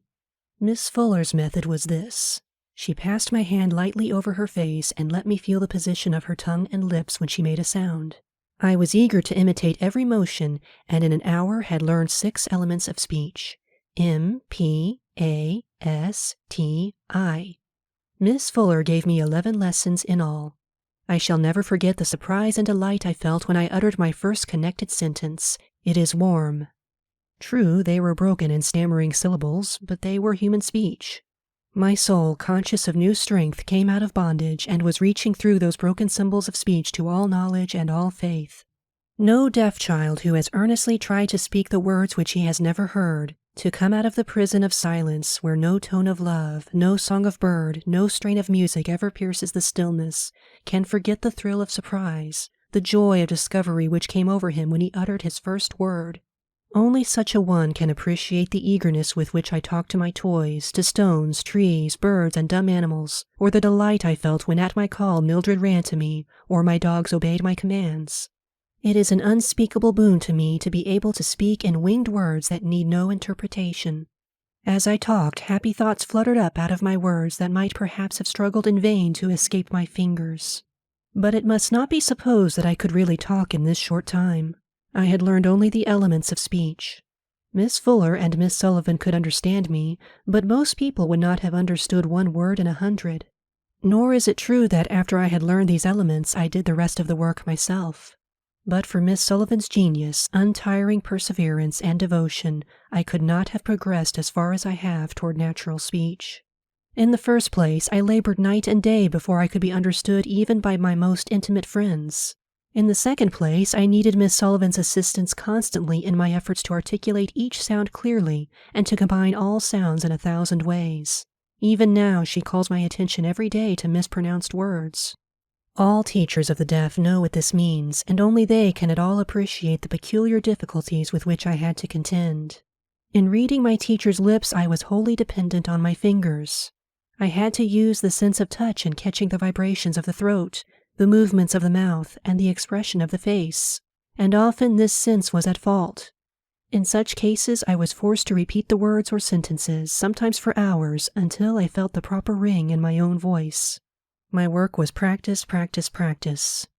Discouragement and weariness cast me down frequently, but the next moment the thought that I should soon be at home and show my loved ones what I had accomplished spurred me on, and I eagerly looked forward to their pleasure in my achievement. My little sister will understand me now, was a thought stronger than all obstacles. I used to repeat ecstatically, "I am not dumb now." I could not be despondent when I anticipated the delight of talking to my mother and reading her responses from her lips. It astonished me to find how much easier it is to talk than to spell with the fingers, and I discarded the manual alphabet as a medium of communication on my part. But Miss Sullivan and a few friends still use it in speaking to me, for it is more convenient and more rapid than lip reading. Just here, perhaps, I had better explain our use of the manual alphabet, which seems to puzzle people who do not know us. One who reads or talks to me spells with his hand, using the single-hand manual alphabet generally employed by the deaf. I place my hand on the hand of the speaker so lightly as not to impede its movements. The position of the hand is as easy to feel as it is to see. I do not feel each letter any more than you see each letter separately when you read. Constant practice makes the fingers very flexible, and some of my friends spell rapidly, about as fast as an expert writes on a typewriter. The mere spelling is, of course, no more a conscious act than it is in writing. When I had made speech my own, I could not wait to go home. At last the happiest of happy moments arrived. I had made my homeward journey, talking constantly to Miss Sullivan, not for the sake of talking, but determined to improve to the last minute. Almost before I knew it, the train stopped at the Tuscumbia station, and there on the platform stood the whole family. My eyes fill with tears now as I think how my mother pressed me close to her, speechless and trembling with delight, taking in every syllable that I spoke, while little Mildred seized my free hand and kissed it and danced, and my father expressed his pride and affection in a big silence. It was as if Isaiah's prophecy had been fulfilled in me. The mountains and the hills shall break forth before you into singing, and all the trees of the field shall clap their hands. Chapter 14. The winter of 1892 was darkened by the one cloud in my childhood's bright sky. Joy deserted my heart, and for a long, long time I lived in doubt, anxiety, and fear. Books lost their charm for me, and even now the thought of those dreadful days chills my heart. A little story called The Frost King, which I wrote and sent to Mr. Anagnos of the Perkins Institution for the Blind, was at the root of the trouble. In order to make the matter clear, I must set forth the facts connected with this episode, which justice to my teacher and to myself compels me to relate. I wrote the story when I was at home, the autumn after I had learned to speak. We had stayed up at Fern Quarry later than usual. While we were there, Miss Sullivan had described to me the beauties of the late foliage, and it seems that her descriptions revived the memory of a story which must have been read to me, and which I must have unconsciously retained. I thought then that I was making up a story, as children say, and I eagerly sat down to write it before the ideas should slip from me. My thoughts flowed easily. I felt a sense of joy in the composition. Words and images came tripping to my finger ends, and as I thought out sentence after sentence, I wrote them on my braille slate. Now, if words and images come to me without effort, it is a pretty sure sign that they are not the offspring of my own mind, but stray waifs that I regretfully dismiss. At that time, I eagerly absorbed everything I read without a thought of authorship, and even now I cannot be quite sure of the boundary line between my ideas and those I find in books.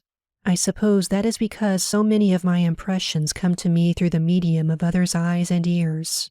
When the story was finished, I read it to my teacher, and I recall now vividly the pleasure I felt in the more beautiful passages, and my annoyance at being interrupted to have the pronunciation of a word corrected. At dinner, it was read to the assembled family, who were surprised that I could write so well. Someone asked me if I had read it in a book. This question surprised me very much, for I had not the faintest recollection of having had it read to me. I spoke up and said, "Oh no, it is my story, and I have written it for Mr. Anagnos." Accordingly, I copied the story and sent it to him for his birthday. It was suggested that I should change the title from Autumn Leaves to The Frost King, which I did. I carried the little story to the post office myself, feeling as if I were walking on air.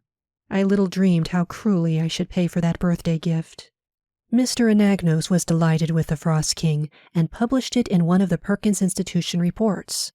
This was the pinnacle of my happiness, from which I was in a little while dashed to earth. I had been in Boston only a short time when it was discovered that a story similar to The Frost King, called The Frost Fairies by Miss Margaret T. Canby, had appeared before I was born in a book called Birdie and His Friends. The two stories were so much alike in thought and language that it was evident Miss Canby's story had been read to me, and that mine was a plagiarism. It was difficult to make me understand this, but when I did understand, I was astonished and grieved. No child ever drank deeper of the cup of bitterness than I did. I had disgraced myself. I had brought suspicion upon those I loved best, and yet how could it possibly have happened? I racked my brain until I was weary to recall anything about the frost that I had read before I wrote The Frost King, but I could remember nothing except the common reference to Jack Frost and a poem for children, The Freaks of the Frost, and I knew I had not used that in my composition. At first, Mr. Anagnos, though deeply troubled, seemed to believe me. He was unusually tender and kind to me, and for a brief space the shadow lifted.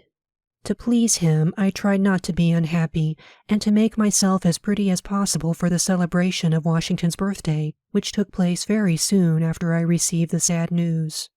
I was to be Ceres in a kind of mask given by the blind girls.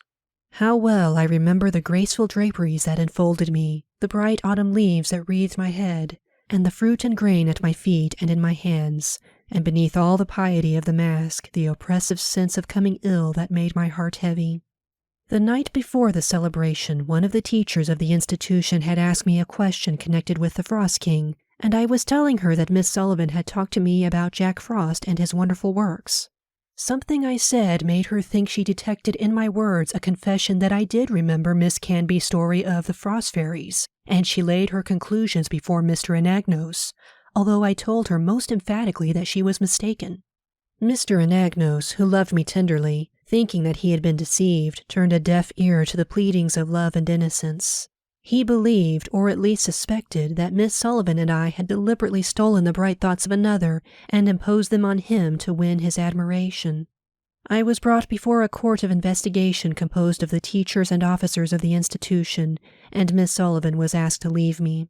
Then I was questioned and cross-questioned with what seemed to me a determination on the part of my judges to force me to acknowledge that I remembered having had the Frost Fairies read to me. I felt in every question the doubt and suspicion that was in their minds, and I felt too that a loved friend was looking at me reproachfully, although I could not have put all this into words. The blood pressed about my thumping heart, and I could scarcely speak except in monosyllables. Even the consciousness that it was only a dreadful mistake did not lessen my suffering, and when at last I was allowed to leave the room, I was dazed and did not notice my teacher's caresses, or the tender words of my friends who said I was a brave little girl and they were proud of me. As I lay in my bed that night, I wept as I hope few children have wept. I felt so cold I imagined I should die before morning, and the thought comforted me. I think if this sorrow had come to me when I was older, it would have broken my spirit beyond repairing.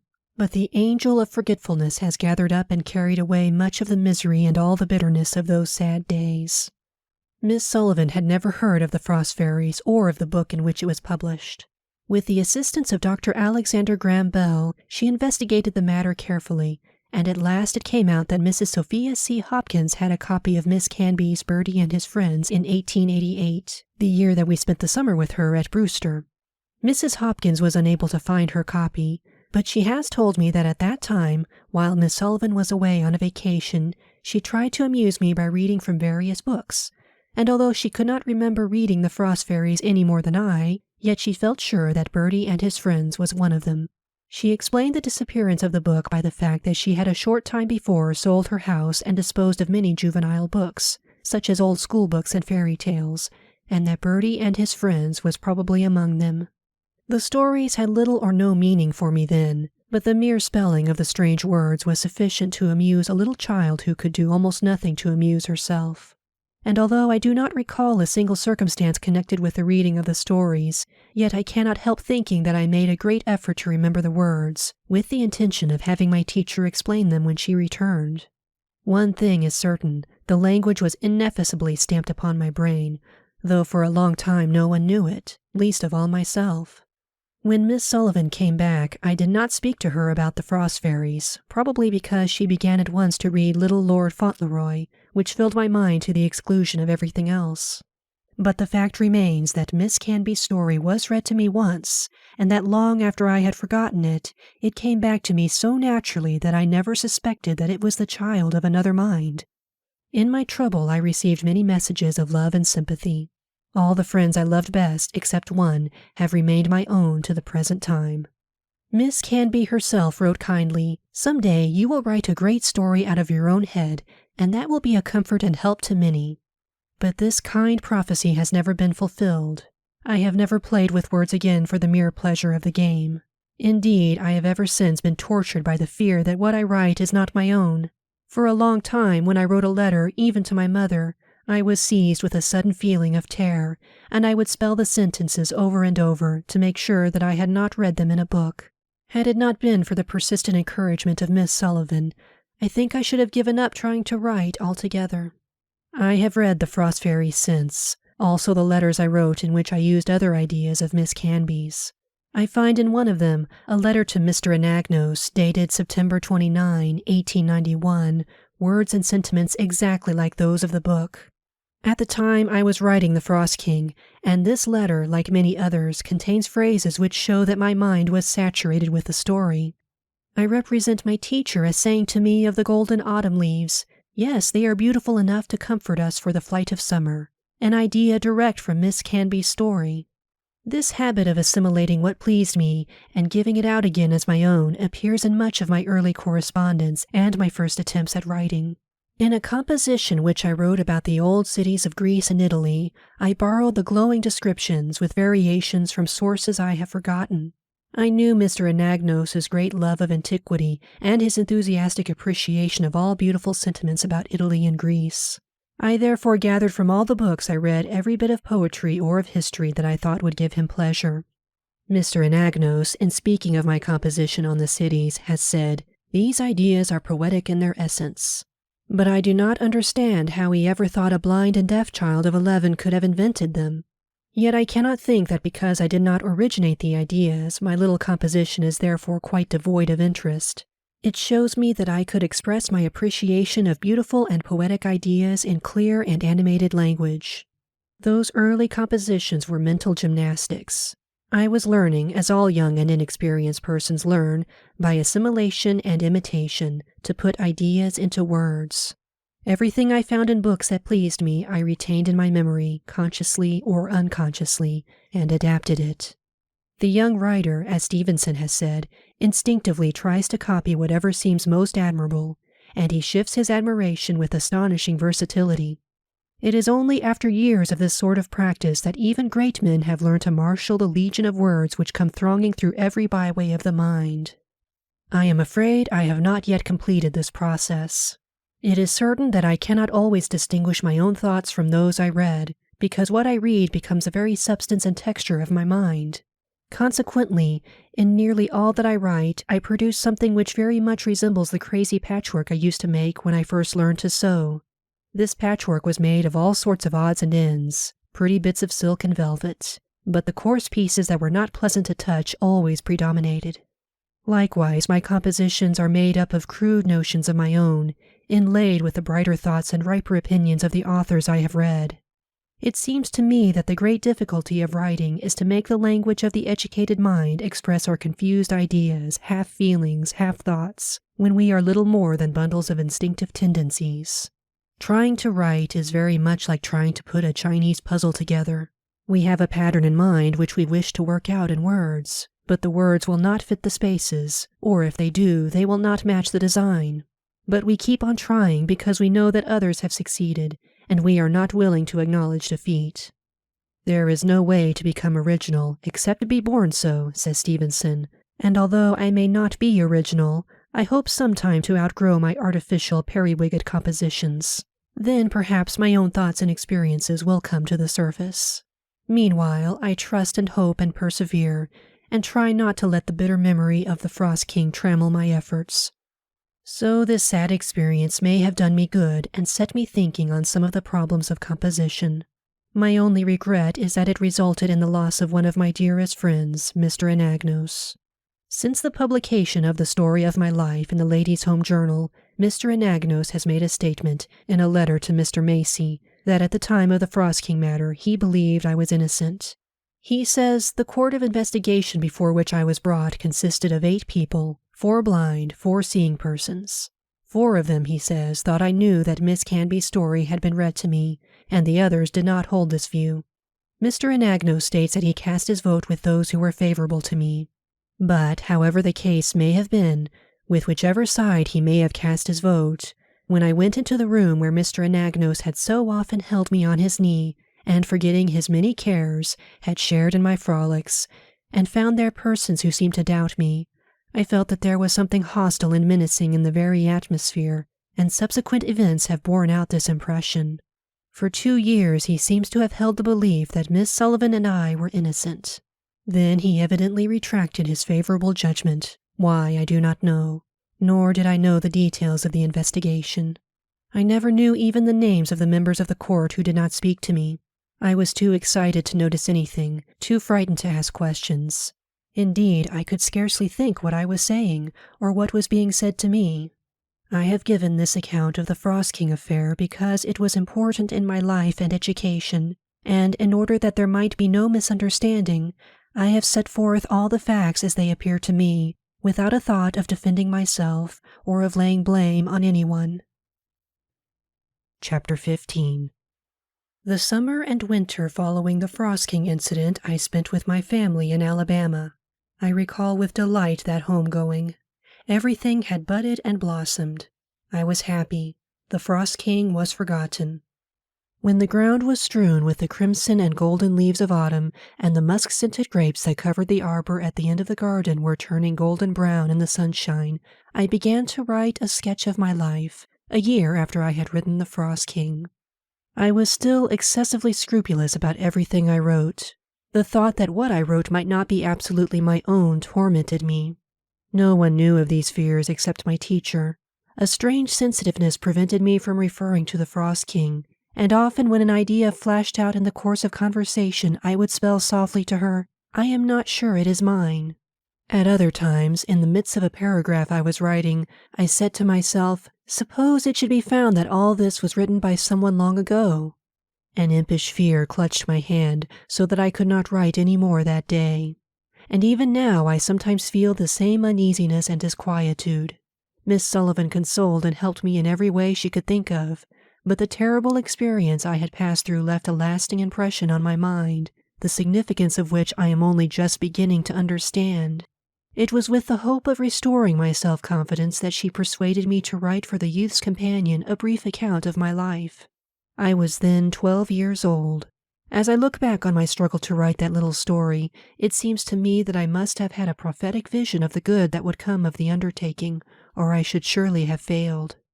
I wrote timidly, fearfully, but resolutely, urged on by my teacher, who knew that if I persevered, I should find my mental foothold again and get a grip on my faculties. Up to the time of the Frost King episode, I had lived the unconscious life of a little child. Now my thoughts were turned inward, and I beheld things invisible. Gradually I emerged from the penumbra of that experience with a mind made clearer by trial, and with a truer knowledge of life. The chief events of the year 1893 were my trip to Washington during the inauguration of President Cleveland, and visits to Niagara and the World's Fair. Under such circumstances, my studies were constantly interrupted and often put aside for many weeks, so that it is impossible for me to give a connected account of them. We went to Niagara in March 1893. It is difficult to describe my emotions when I stood on the point which overhangs the American Falls and felt the air vibrate and the earth tremble. It seems strange to many people that I should be impressed by the wonders and beauties of Niagara. They are always asking, "What does this beauty or that music mean to you? You cannot see the waves rolling up the beach or hear their roar. What do they mean to you?" In the most evident sense, they mean everything. I cannot fathom or define their meaning any more than I can fathom or define love or religion or goodness. During the summer of 1893, Miss Sullivan and I visited the World's Fair with Dr. Alexander Graham Bell. I recall with unmixed delight those days when 1,000 childish fancies became beautiful realities. Every day in imagination I made a trip round the world, and I saw many wonders from the uttermost parts of the earth, marvels of invention, treasuries of industry and skill, and all the activities of human life actually passed under my fingertips. I liked to visit the Midway Plaisance. It seemed like the Arabian Nights. It was crammed so full of novelty and interest. Here was the India of my books in the curious bazaar with its Shivas and elephant gods. There was the land of the pyramids concentrated in a model Cairo with its mosques and its long processions of camels. Yonder were the lagoons of Venice, where we sailed every evening when the city and the fountains were illuminated. I also went on board a Viking ship which lay a short distance from the little craft. I had been on a man-of-war before in Boston, and it interested me to see, on this Viking ship, how the seaman was once all in all, how he sailed and took storm and calm alike with undaunted heart, and gave chase to whosoever re-echoed his cry, "We are of the sea," and fought with brains and sinews, self-reliant, self-sufficient, instead of being thrust into the background by unintelligent machinery, as Jack is today. So it always is. Man only is interesting to man. At a little distance from the ship there was a model of the Santa Maria, which I also examined. The captain showed me Columbus's cabin and the desk with an hourglass on it.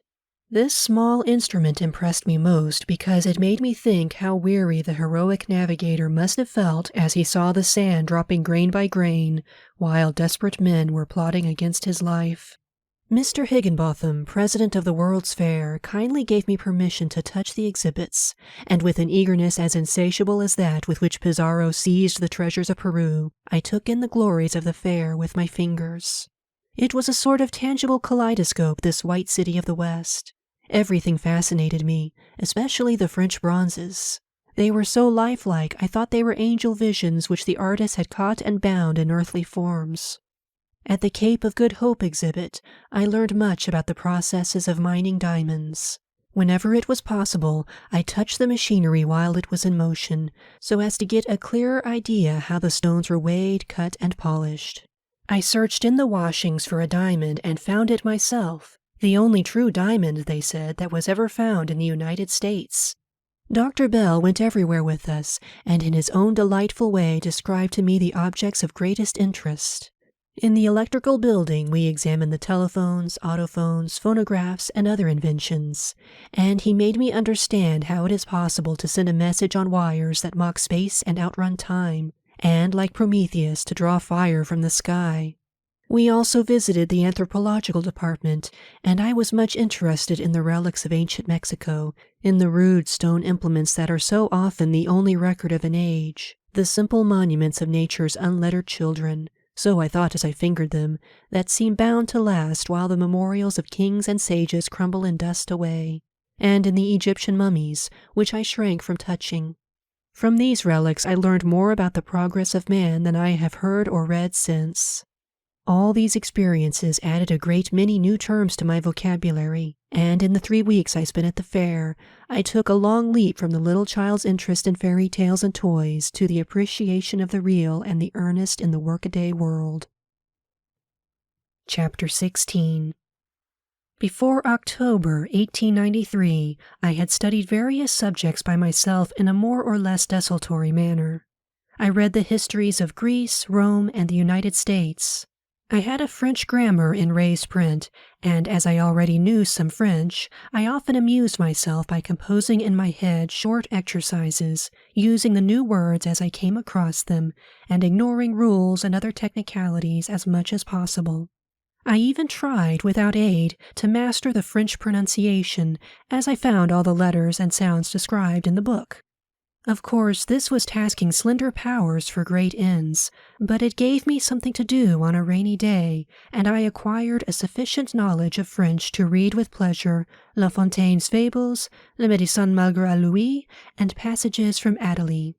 I also gave considerable time to the improvement of my speech.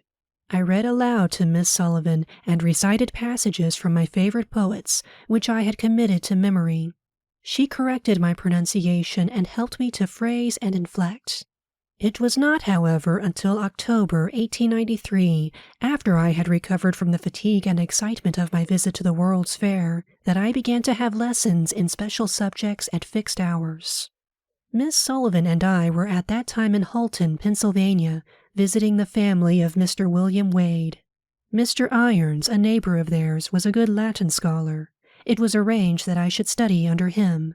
I remember him as a man of rare, sweet nature and of wide experience.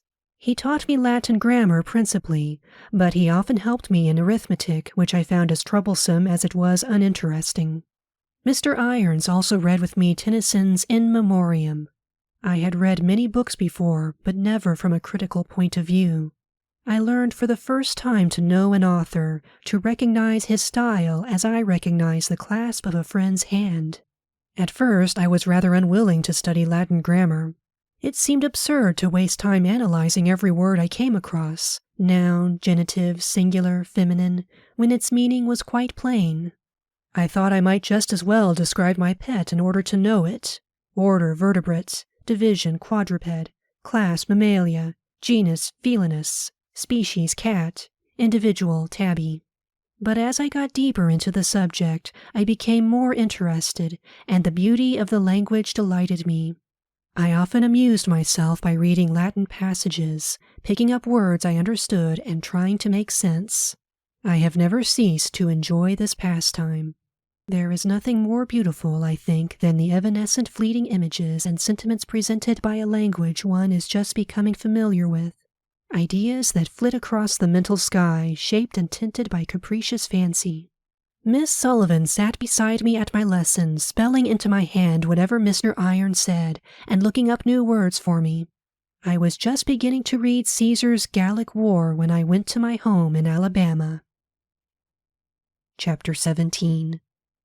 In the summer of 1894, I attended the meeting at Chautauqua of the American Association to promote the teaching of speech to the deaf. There it was arranged that I should go to the Wright Humason School for the Deaf in New York City. I went there in October 1894, accompanied by Miss Sullivan. This school was chosen especially for the purpose of obtaining the highest advantages in vocal culture and training in lip reading. In addition to my work in these subjects, I studied during the 2 years I was in the school arithmetic, physical geography, French, and German. Miss Remy, my German teacher, could use the manual alphabet, and after I had acquired a small vocabulary, we talked together in German whenever we had a chance, and in a few months I could understand almost everything she said. Before the end of the first year, I read Wilhelm Tell with the greatest delight. Indeed, I think I made more progress in German than in any of my other studies. I found French much more difficult. I studied it with Madame Malivier, a French lady who did not know the manual alphabet, and who was obliged to give her instruction orally. I could not read her lips easily, so my progress was much slower than in German. I managed, however, to read Le Médecin Malgré Lui again. It was very amusing, but I did not like it nearly so well as Wilhelm Tell. My progress in lip reading and speech was not what my teachers and I had hoped and expected it would be. It was my ambition to speak like other people, and my teachers believed that this could be accomplished, but although we worked hard and faithfully, yet we did not quite reach our goal. I suppose we aimed too high, and disappointment was therefore inevitable. I still regarded arithmetic as a system of pitfalls. I hung about the dangerous frontier of guess, avoiding with infinite trouble to myself and others the broad valley of reason. When I was not guessing, I was jumping at conclusions, and this fault, in addition to my dullness, aggravated my difficulties more than was right or necessary. But although these disappointments caused me great depression at times, I pursued my other studies with unflagging interest, especially physical geography. It was a joy to learn the secrets of nature, how in the picturesque language of the Old Testament the winds are made to blow from the four corners of the heavens, how the vapors ascend from the ends of the earth, how rivers are cut out among the rocks, and mountains overturned by the roots, and in what ways man may overcome many forces mightier than himself. The 2 years in New York were happy ones, and I look back to them with genuine pleasure. I remember especially the walks we all took together every day in Central Park, the only part of the city that was congenial to me. I never lost a jot of my delight in this great park. I loved to have it described every time I entered it, for it was beautiful in all its aspects, and these aspects were so many that it was beautiful in a different way each day of the 9 months I spent in New York. In the spring we made excursions to various places of interest. We sailed on the Hudson River and wandered about on its green banks, of which Bryant loved to sing. I liked the simple, wild grandeur of the Palisades. Among the places I visited were West Point, Tarrytown, the home of Washington Irving, where I walked through Sleepy Hollow. The teachers at the Wright Humason School were always planning how they might give the pupils every advantage that those who hear enjoy, how they might make much of few tendencies and passive memories in the cases of the little ones, and lead them out of the cramping circumstances in which their lives were set. Before I left New York, these bright days were darkened by the greatest sorrow that I have ever borne, except the death of my father. Mr. John P. Spaulding of Boston died in February 1896. Only those who knew and loved him best can understand what his friendship meant to me. He who made everyone happy in a beautiful, unobtrusive way was most kind and tender to Miss Sullivan and me. So long as we felt his loving presence and knew that he took a watchful interest in our work, fraught with so many difficulties, We could not be discouraged. His going away left a vacancy in our lives that has never been filled. Chapter 18. In October 1896, I entered the Cambridge School for Young Ladies to be prepared for Radcliffe. When I was a little girl, I visited Wellesley and surprised my friends by the announcement, "Some day I shall go to college, but I shall go to Harvard." When asked why I would not go to Wellesley, I replied that there were only girls there. The thought of going to college took root in my heart and became an earnest desire, which impelled me to enter into competition for a degree with seeing and hearing girls, in the face of the strong opposition of many true and wise friends. When I left New York, the idea had become a fixed purpose, and it was decided that I should go to Cambridge. This was the nearest approach I could get to Harvard and to the fulfillment of my childish declaration. At the Cambridge School, the plan was to have Miss Sullivan attend the classes with me and interpret to me the instruction given. Of course, my instructors had had no experience in teaching any but normal pupils, and my only means of conversing with them was reading their lips. My studies for the first year were English history, English literature, German, Latin, arithmetic, Latin composition, and occasional themes.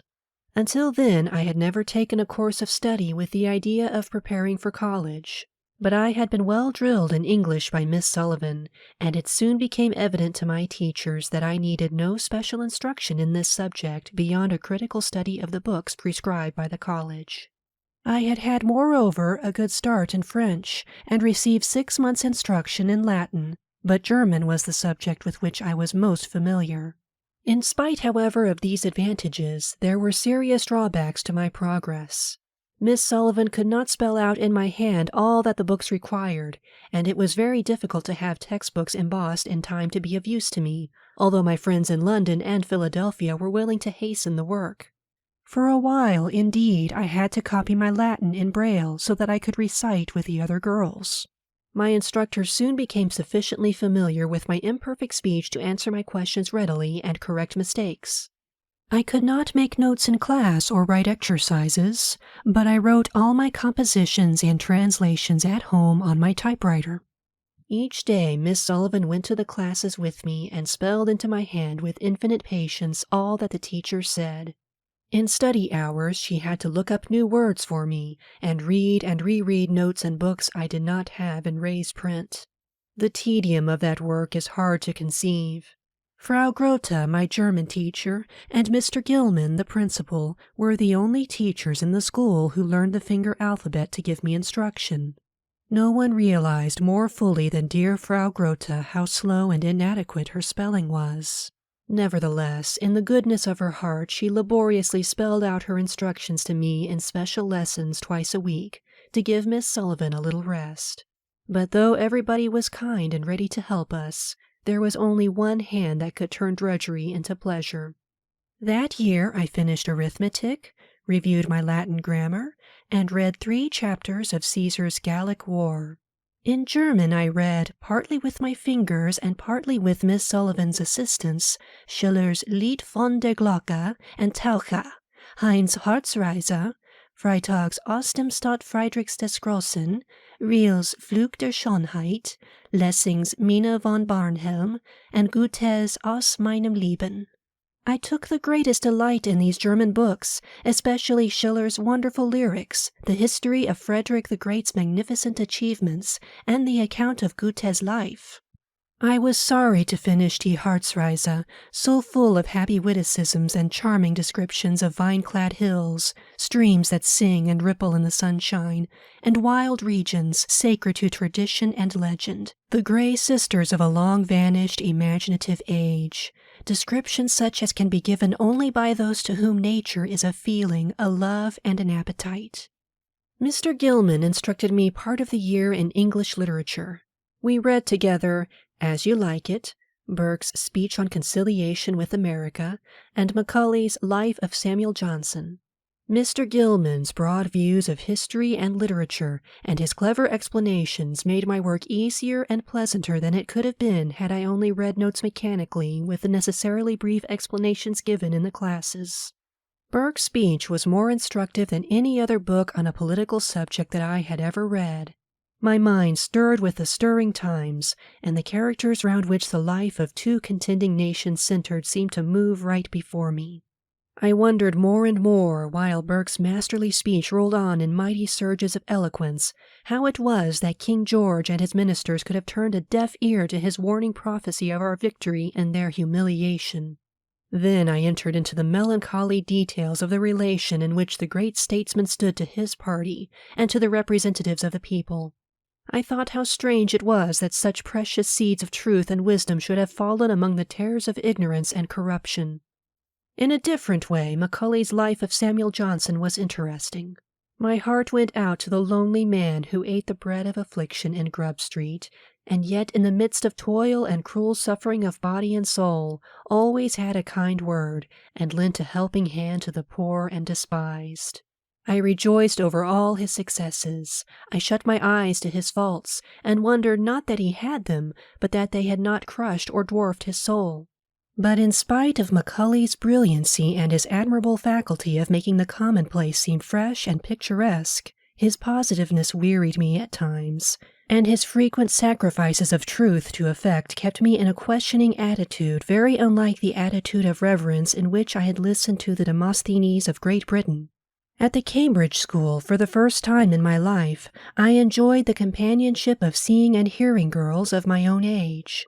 I lived with several others in one of the pleasant houses connected with the school, the house where Mr. Howells used to live, and we all had the advantage of home life. I joined them in many of their games, even blind man's buff and frolics in the snow. I took long walks with them. We discussed our studies and read aloud the things that interested us. Some of the girls learned to speak to me, so that Miss Sullivan did not have to repeat their conversation. At Christmas, my mother and little sister spent the holidays with me, and Mr. Gilman kindly offered to let Mildred study in his school. So Mildred stayed with me in Cambridge, and for 6 happy months we were hardly ever apart. It makes me most happy to remember the hours we spent helping each other in study and sharing our recreation together. I took my preliminary examinations for Radcliffe from the 29th of June to the 3rd of July in 1897. The subjects I offered were elementary and advanced German, French, Latin, English, and Greek and Roman history, making 9 hours in all.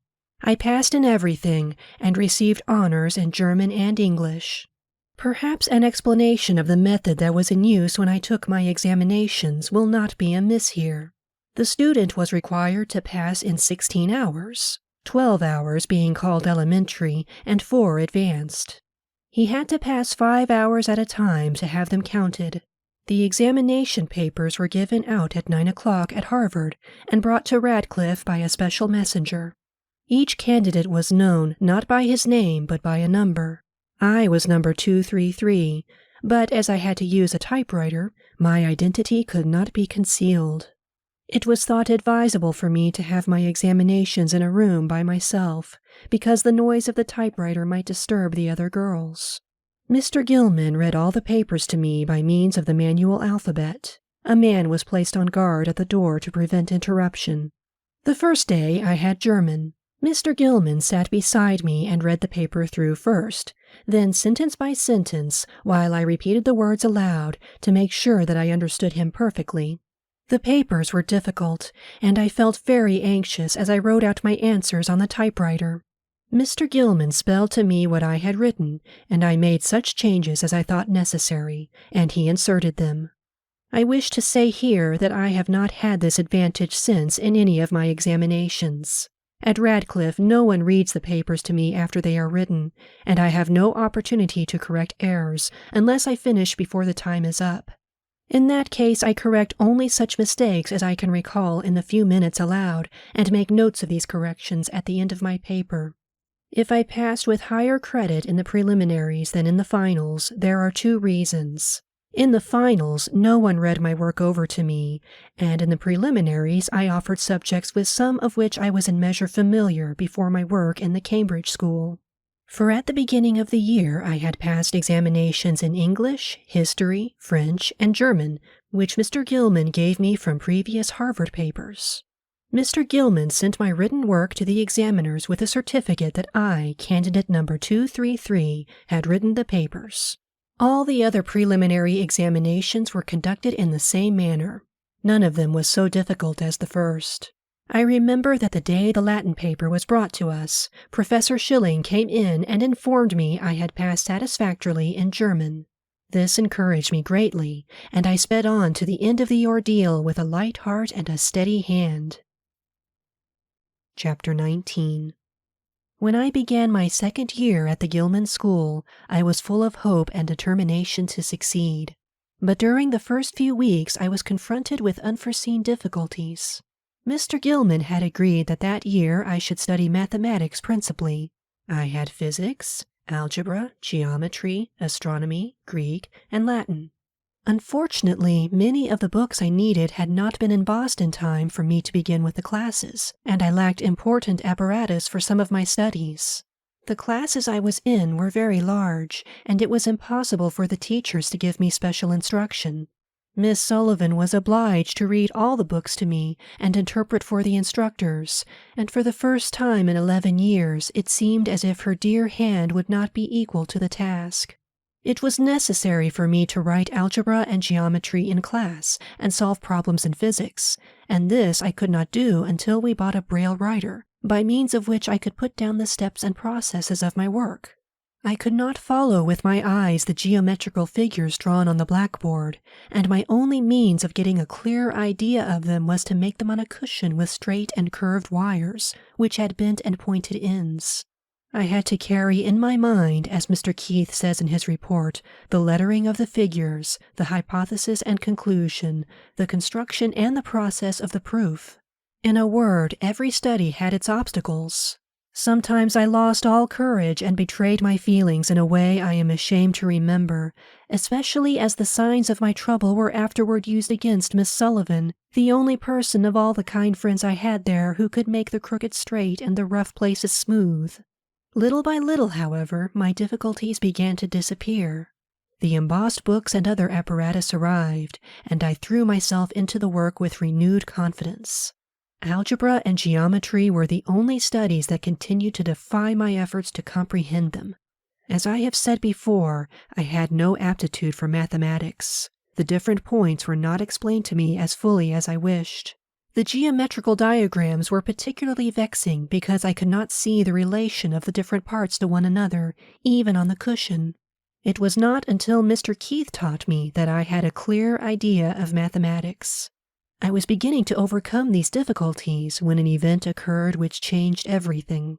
Just before the books came, Mr. Gilman had begun to remonstrate with Miss Sullivan on the ground that I was working too hard, and in spite of my earnest protestations, he reduced the number of my recitations. At the beginning, we had agreed that I should, if necessary, take 5 years to prepare for college. But at the end of the first year, the success of my examinations showed Miss Sullivan, Miss Harba, Mr. Gilman's head teacher, and one other, that I could without too much effort complete my preparation in 2 years more. Mr. Gilman at first agreed to this, but when my tasks had become somewhat perplexing, he insisted that I was overworked, and that I should remain at his school 3 years longer. I did not like his plan, for I wished to enter college with my class. On the 17th of November I was not very well, and did not go to school. Although Miss Sullivan knew that my indisposition was not serious, yet Mr. Gilman, on hearing of it, declared that I was breaking down, and made changes in my studies which would have rendered it impossible for me to take my final examinations with my class. In the end, the difference of opinion between Mr. Gilman and Miss Sullivan resulted in my mother's withdrawing my sister Mildred and me from the Cambridge school. After some delay, it was arranged that I should continue my studies under a tutor, Mr. Merton S. Keith of Cambridge. Miss Sullivan and I spent the rest of the winter with our friends, the Chamberlains in Wrentham, 25 miles from Boston. From February to July 1898, Mr. Keith came out to Wrentham twice a week and taught me algebra, geometry, Greek, and Latin. Miss Sullivan interpreted his instruction. In October 1898, we returned to Boston. For 8 months, Mr. Keith gave me lessons 5 times a week in periods of about an hour. He explained each time what I did not understand in the previous lesson, assigned new work, and took home with him the Greek exercises which I had written during the week on my typewriter, corrected them fully, and returned them to me. In this way, my preparation for college went on without interruption. I found it much easier and pleasanter to be taught by myself than to receive instruction in class. There was no hurry, no confusion. My tutor had plenty of time to explain what I did not understand, so I got on faster and did better work than I ever did in school. I still found more difficulty in mastering problems in mathematics than I did in any other of my studies. I wish algebra and geometry had been half as easy as the languages and literature. But even mathematics Mr. Keith made interesting. He succeeded in whittling problems small enough to get through my brain. He kept my mind alert and eager, and trained it to reason clearly, and to seek conclusions calmly and logically, instead of jumping wildly into space and arriving nowhere. He was always gentle and forbearing, no matter how dull I might be, and believe me, my stupidity would often have exhausted the patience of Job. On the 29th and 30th of June, 1899, I took my final examinations for Radcliffe College. The first day I had elementary Greek and advanced Latin, and the second day geometry, algebra, and advanced Greek. The college authorities did not allow Miss Sullivan to read the examination papers to me, so Mr. Eugene C. Vining, one of the instructors at the Perkins Institution for the Blind, was employed to copy the papers for me in American Braille. Mr. Vining was a stranger to me and could not communicate with me except by writing Braille. The proctor was also a stranger and did not attempt to communicate with me in any way. The Braille worked well enough in the languages, but when it came to geometry and algebra, difficulties arose. I was sorely perplexed and felt discouraged wasting much precious time, especially in algebra. It is true that I was familiar with all literary Braille in common use in this country, English, American, and New York Point.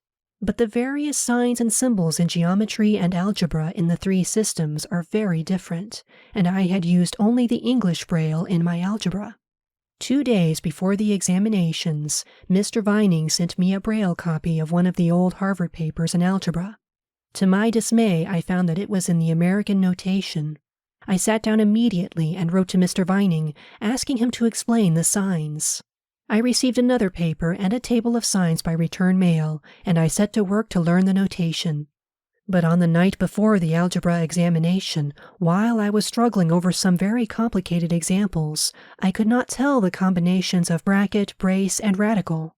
Both Mr. Keith and I were distressed and full of forebodings for the morrow. But we went over to the college a little before the examination began, and had Mr. Vining explain more fully the American symbols. In geometry, my chief difficulty was that I had always been accustomed to read the propositions in line print, or to have them spelled into my hand. And somehow, although the propositions were right before me, I found the Braille confusing and could not fix clearly in my mind what I was reading. But when I took up algebra, I had a harder time still. The signs, which I had so lately learned, and which I thought I knew, perplexed me. Besides, I could not see what I wrote on my typewriter. I had always done my work in Braille or in my head. Mr. Keith had relied too much on my ability to solve problems mentally, and had not trained me to write examination papers.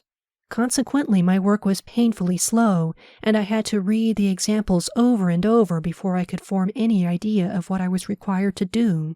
Indeed, I am not sure now that I read all of the signs correctly. I found it very hard to keep my wits about me. But I do not blame anyone. The administrative board of Radcliffe did not realize how difficult they were making my examinations, nor did they understand the peculiar difficulties I had to surmount. But if they unintentionally placed obstacles in my way, I have the consolation of knowing that I overcame them all. Chapter 20. The struggle for admission to college was ended, and I could now enter Radcliffe whenever I pleased. Before I entered college, however, it was thought best that I should study another year under Mr. Keith. It was not therefore until the fall of 1900 that my dream of going to college was realized. I remember my first day at Radcliffe. It was a day full of interest for me. I had looked forward to it for years. A potent force within me, stronger than the persuasion of my friends, stronger even than the pleadings of my heart, had impelled me to try my strength by the standards of those who see and hear. I knew that there were obstacles in the way, but I was eager to overcome them. I had taken to heart the words of the wise Roman who said, "To be banished from Rome is but to live outside of Rome." Debarred from the great highways of knowledge, I was compelled to make the journey across country by unfrequented roads, that was all. And I knew that in college there were many bypaths where I could touch hands with girls who were thinking, loving, and struggling like me.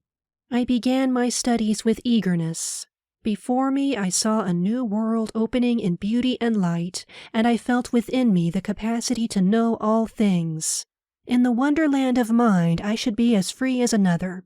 Its people, scenery, manners, joys, tragedies should be living, tangible interpreters of the real world. The lecture hall seemed filled with the spirit of the great and the wise, and I thought the professors were the embodiment of wisdom. If I have since learned differently, I am not going to tell anybody. But I soon discovered that college was not quite the romantic lyceum I had imagined. Many of the dreams that had delighted my young inexperience became beautifully less and faded into the light of common day. Gradually I began to find that there were disadvantages in going to college. The one I felt and still feel most is lack of time. I used to have time to think, to reflect, my mind and I. We would sit together of an evening and listen to the inner melodies of the spirit, which one hears only in leisure moments when the words of some loved poet touch a deep, sweet chord in the soul that until then had been silent. But in college there is no time to commune with one's thoughts. One goes to college to learn, it seems, not to think. When one enters the portals of learning, one leaves the dearest pleasures, solitude, books, and imagination, outside with the whispering pines. I suppose I ought to find some comfort in the thought that I am laying up treasures for future enjoyment, but I am improvident enough to prefer present joy to hoarding riches against a rainy day. My studies the first year were French, German, history, English composition, and English literature. In the French course I read some of the works of Corneille, Molière, Racine, Alfred de Musset, and Saint-Héberve, and in the German those of Goethe and Schiller. I reviewed rapidly the whole period of history from the fall of the Roman Empire to the 18th century, and in English literature studied critically Milton's poems and Areopagitica. I am frequently asked how I overcome the peculiar conditions under which I work in college. In the classroom, I am of course practically alone. The professor is as remote as if he were speaking through a telephone. The lectures are spelled into my hand as rapidly as possible, and much of the individuality of the lecturer is lost to me in the effort to keep in the race. The words rush through my hand like hounds in pursuit of a hare which they often miss. But in this respect, I do not think I am much worse off than the girls who take notes. If the mind is occupied with the mechanical process of hearing and putting words on paper at pell-mell speed, I should not think one could pay much attention to the subject under consideration or the manner in which it is presented. I cannot make notes during the lectures because my hands are busy listening. Usually I jot down what I can remember of them when I get home. I write the exercises, daily themes, criticisms, and hour tests, the mid-year and final examinations on my typewriter, so that the professors have no difficulty in finding out how little I know. When I began the study of Latin prosody, I devised and explained to my professor a system of signs indicating the different meters and quantities. I use the Hammond typewriter. I have tried many machines, and I find the Hammond is the best adapted to the peculiar needs of my work. With this machine, movable type shuttles can be used, and one can have several shuttles, each with a different set of characters, Greek, French, or mathematical, according to the kind of writing one wishes to do on the typewriter. Without it, I doubt if I could go to college. Very few of the books required in the various courses are printed for the blind, and I am obliged to have them spelled into my hand. Consequently, I need more time to prepare my lessons than other girls. The manual part takes longer, and I have perplexities which they have not.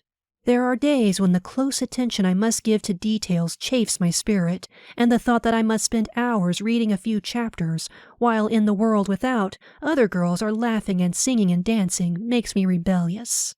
But I soon recover my buoyancy and laugh the discontent out of my heart. For after all, everyone who wishes to gain true knowledge must climb the hill difficulty alone, and since there is no royal road to the summit, I must zigzag it in my own way.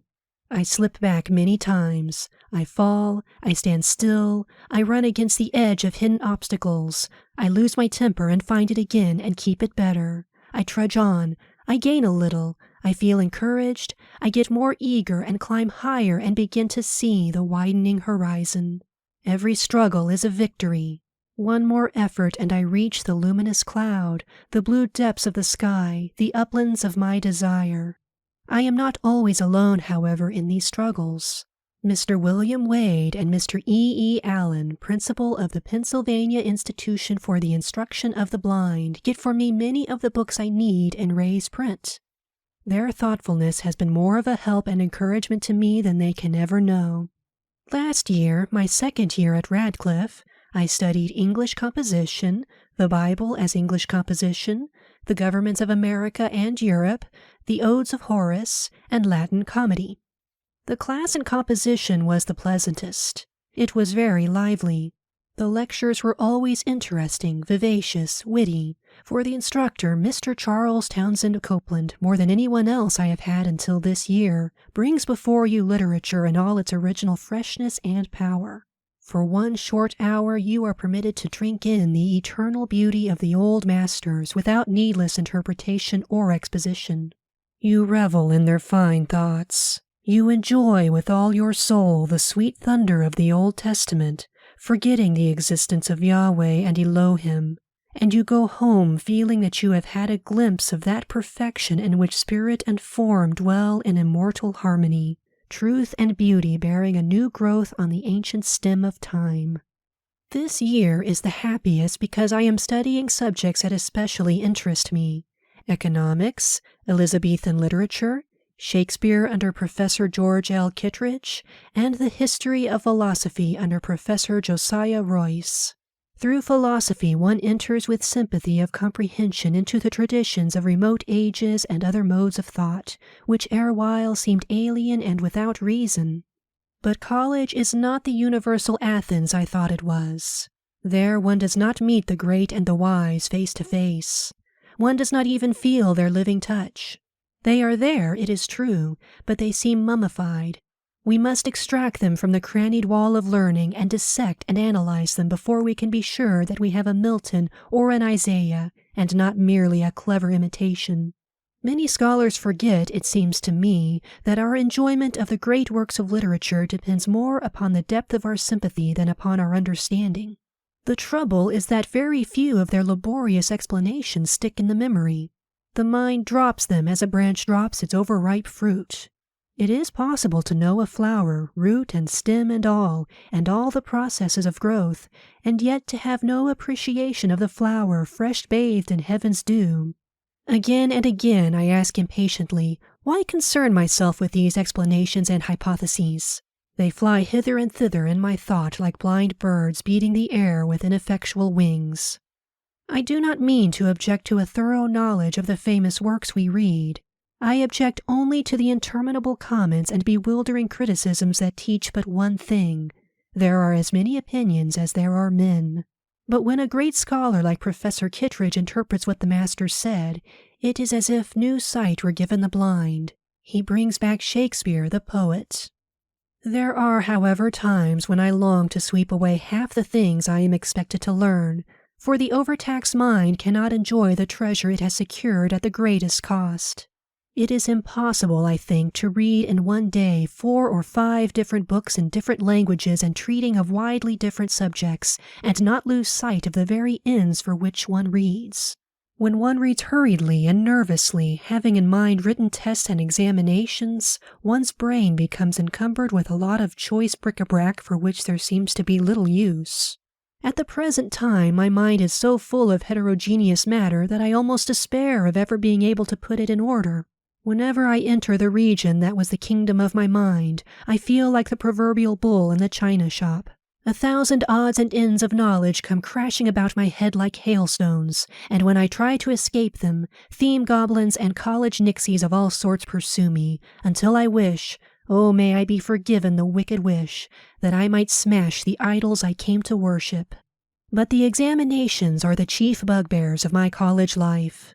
Although I have faced them many times and cast them down and made them bite the dust, yet they rise again and menace me with pale looks, until like Bob Acres I feel my courage oozing out of my finger ends. The days before these ordeals take place are spent in cramming your mind with mystic formula and indigestible dates, unpalatable diets, until you wish that books and science and you were buried in the depths of the sea. At last the dreaded hour arrives, and you are a favored being indeed if you feel prepared, and are able at the right time to call to your standard thoughts that will aid you in that supreme effort. It happens too often that your trumpet call is unheeded. It is most perplexing and exasperating that just at the moment when you need your memory and a nice sense of discrimination, these faculties take to themselves wings and fly away. The facts you have garnered with such infinite trouble invariably fail you at a pinch. Give a brief account of Huss and his work. Huss? Who was he and what did he do? The name looks strangely familiar. You ransack your budget of historic facts much as you would hunt for a bit of silk in a rag bag. You are sure it is somewhere in your mind near the top. You saw it there the other day when you were looking up the beginnings of the Reformation. But where is it now? You fish out all manner of odds and ends of knowledge, revolutions, schisms, massacres, systems of government. But Huss, where is he? You are amazed at all the things you know which are not on the examination paper. In desperation, you seize the budget and dump everything out, and there in a corner is your man, serenely brooding on his own private thought, unconscious of the catastrophe which he has brought upon you. Just then the proctor informs you that the time is up. With a feeling of intense disgust, you kick the mass of rubbish into a corner and go home, your head full of revolutionary schemes to abolish the divine right of professors to ask questions without the consent of the questioned. It comes over me that in the last 2 or 3 pages of this chapter, I have used figures which will turn the laugh against me. Ah, here they are. The mixed metaphors mocking and strutting about before me, pointing to the bull in the china shop assailed by hailstones, and the bugbears with pale looks, an unanalyzed species. Let them mock on. The words describe so exactly the atmosphere of jostling, tumbling ideas I live in that I will wink at them for once, and put on a deliberate air to say that my ideas of college have changed. While my days at Radcliffe were still in the future, they were encircled with a halo of romance, which they have lost. But in the transition from romantic to actual, I have learned many things I should never have known had I not tried the experiment. One of them is the precious science of patience, which teaches us that we should take our education as we would take a walk in the country, leisurely, our minds hospitably open to impressions of every sort. Such knowledge floods the soul unseen with a soundless tidal wave of deepening thought. Knowledge is power. Rather, knowledge is happiness, because to have knowledge, broad, deep knowledge, is to know true ends from false, and lofty things from low. To know the thoughts and deeds that have marked man's progress is to feel the great heartthrobs of humanity through the centuries. And if one does not feel in these pulsations a heavenward striving, one must indeed be deaf to the harmonies of life. Chapter 21. I have thus far sketched the events of my life, but I have not shown how much I have depended on books not only for pleasure and for the wisdom they bring to all who read, but also for that knowledge which comes to others through their eyes and their ears. Indeed, books have meant so much more in my education than in that of others, that I shall go back to the time when I began to read. I read my first connected story in May 1887, when I was 7 years old, and from that day to this I have devoured everything in the shape of a printed page that has come within the reach of my hungry fingertips. As I have said, I did not study regularly during the early years of my education, nor did I read according to rule. At first I had only a few books in raised print. Readers for Beginners, a collection of stories for children, and a book about the Earth called Our World. I think that was all, but I read them over and over until the words were so worn and pressed I could scarcely make them out. Sometimes Miss Sullivan read to me, spelling into my hand little stories and poems that she knew I should understand. But I preferred reading myself to being read to, because I liked to read again and again the things that pleased me. It was during my first visit to Boston that I really began to read in good earnest. I was permitted to spend a part of each day in the institution library and to wander from bookcase to bookcase and take down whatever book my fingers lighted upon. And read I did, whether I understood one word in 10 or 2 words on a page. The words themselves fascinated me, but I took no conscious account of what I read. My mind must, however, have been very impressionable at that period, for it retained many words and whole sentences, to the meaning of which I had not the faintest clue. And afterward, when I began to talk and write, these words and sentences would flash out quite naturally, so that my friends wondered at the richness of my vocabulary. I must have read parts of many books.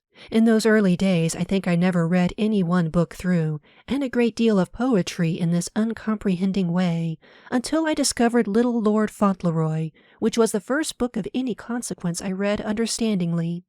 One day my teacher found me in a corner of the library poring over the pages of the Scarlet Letter.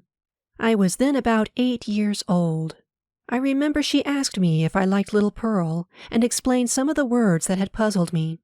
Then she told me that she had a beautiful story about a little boy which she was sure I should like better than the Scarlet Letter. The name of the story was Little Lord Fauntleroy, and she promised to read it to me the following summer. But she did not begin the story until August. The first few weeks of my stay at the seashore were so full of discoveries and excitement that I forgot the very existence of books. Then my teacher went to visit some friends in Boston, leaving me for a short time. When she returned, almost the first thing we did was to begin the story of Little Lord Fauntleroy. I recall distinctly the time and place when we read the first chapters of the fascinating child story. It was a warm afternoon in August. We were sitting together in a hammock which swung from 2 solemn pines at a short distance from the house. We had hurried through the dishwashing after luncheon in order that we might have as long an afternoon as possible for the story. As we hastened through the long grass toward the hammock, the grasshoppers swarmed about us and fastened themselves on our clothes, and I remember that my teacher insisted upon picking them all off before we sat down, which seemed to me an unnecessary waste of time. The hammock was covered with pine needles, for it had not been used while my teacher was away. The warm sun shone on the pine trees and drew out all their fragrance. The air was balmy, with a tang of the sea in it. Before we began the story, Miss Sullivan explained to me the things that she knew I should not understand, and as we read on she explained the unfamiliar words. At first there were many words I did not know, and the reading was constantly interrupted. But as soon as I thoroughly comprehended the situation, I became too eagerly absorbed in the story to notice mere words, and I am afraid I listened impatiently to the explanations that Miss Sullivan felt to be necessary. When her fingers were too tired to spell another word, I had for the first time a keen sense of my deprivations. I took the book in my hands and tried to feel the letters with an intensity of longing that I can never forget. Afterward, at my eager request, Mr. Anagnos had this story embossed, and I read it again and again until I almost knew it by heart. And all through my childhood, Little Lord Fauntleroy was my sweet and gentle companion. I have given these details at the risk of being tedious, because they are in such vivid contrast with my vague, mutable, and confused memories of earlier reading. From Little Lord Fauntleroy I date the beginning of my true interest in books. During the next 2 years I read many books at my home and on my visits to Boston. I cannot remember what they all were, or in what order I read them. But I know that among them were Greek heroes, La Fontaine's Fables, Hawthorne's Wonder Book, Bible stories, Lamb's Tales from Shakespeare, A Child's History of England by Dickens, The Arabian Nights, The Swiss Family Robinson, The Pilgrim's Progress, Robinson Crusoe, Little Women, and Heidi, a beautiful little story which I afterward read in German. I read them in the intervals between study and play with an ever-deepening sense of pleasure. I did not study nor analyze them. I did not know whether they were well written or not. I never thought about style or authorship. They laid their treasures at my feet, and I accepted them as we accept the sunshine and the love of our friends. I loved Little Women because it gave me a sense of kinship with girls and boys who could see and hear. Circumscribed as my life was in so many ways, I had to look between the covers of books for news of the world that lay outside my own. I did not care especially for the Pilgrim's Progress, which I think I did not finish, or for the fables. I read La Fontaine's fables first in an English translation, and enjoyed them only after a half-hearted fashion. Later I read the book again in French, and found that, in spite of the vivid word pictures and the wonderful mastery of language, I liked it no better. I do not know why it is, but stories in which animals are made to talk and act like human beings have never appealed to me very strongly. The ludicrous caricatures of the animals occupy my mind to the exclusion of the moral. Then again, La Fontaine seldom, if ever, appeals to our highest moral sense. The highest chords he strikes are those of reason and self-love. Through all the fables runs the thought that man's morality springs wholly from self-love, and that if self-love is directed and restrained by reason, happiness must follow. Now, so far as I can judge, self-love is the root of all evil. But of course I may be wrong, for La Fontaine had greater opportunities of observing men than I am likely ever to have. I do not object so much to the cynical and satirical fables as to those in which momentous truths are taught by monkeys and foxes. But I love the Jungle Book and wild animals I have known. I feel a genuine interest in the animals themselves because they are real animals and not caricatures of men. One sympathizes with their loves and hatreds, laughs over their comedies, and weeps over their tragedies. And if they point a moral, it is so subtle that we are not conscious of it.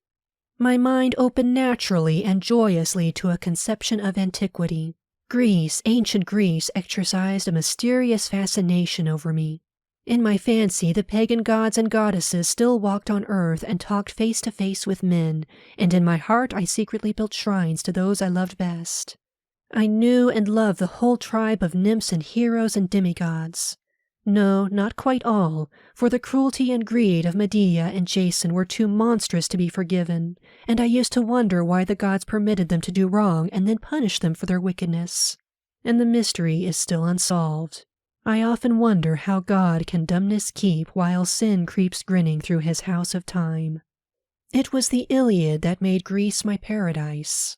I was familiar with the story of Troy before I read it in the original, and consequently I had little difficulty in making the Greek words surrender their treasures after I had passed the borderland of grammar.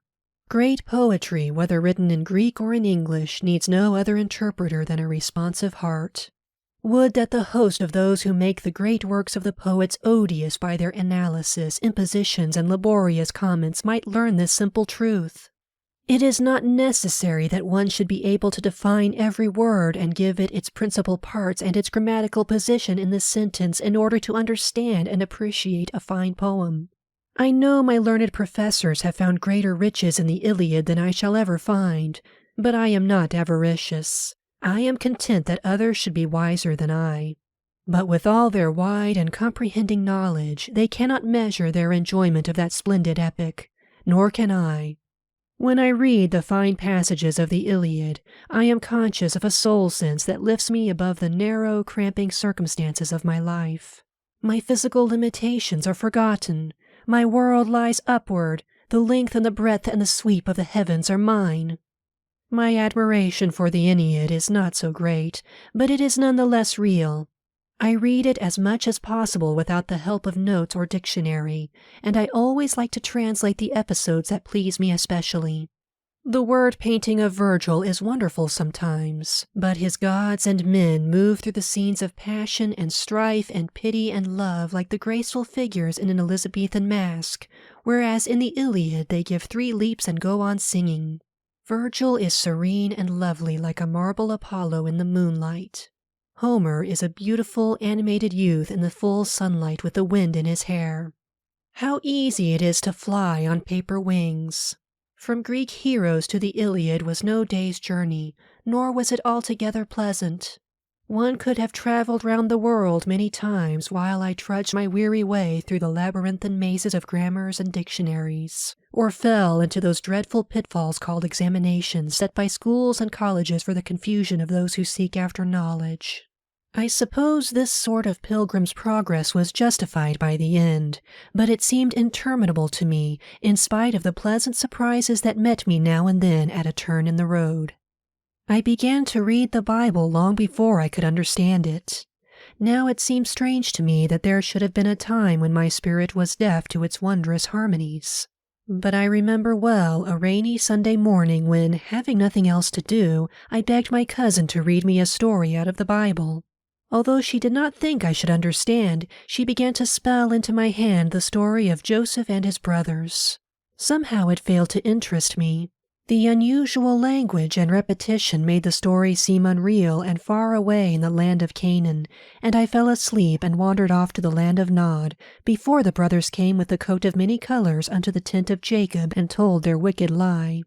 I cannot understand why the stories of the Greeks should have been so full of charm for me, and those of the Bible so devoid of interest, unless it was that I made the acquaintance of several Greeks in Boston and been inspired by their enthusiasm for the stories of their country, whereas I had not met a single Hebrew or Egyptian, and therefore concluded that they were nothing more than barbarians, and the stories about them were probably all made up, which hypothesis explained the repetitions and the queer names.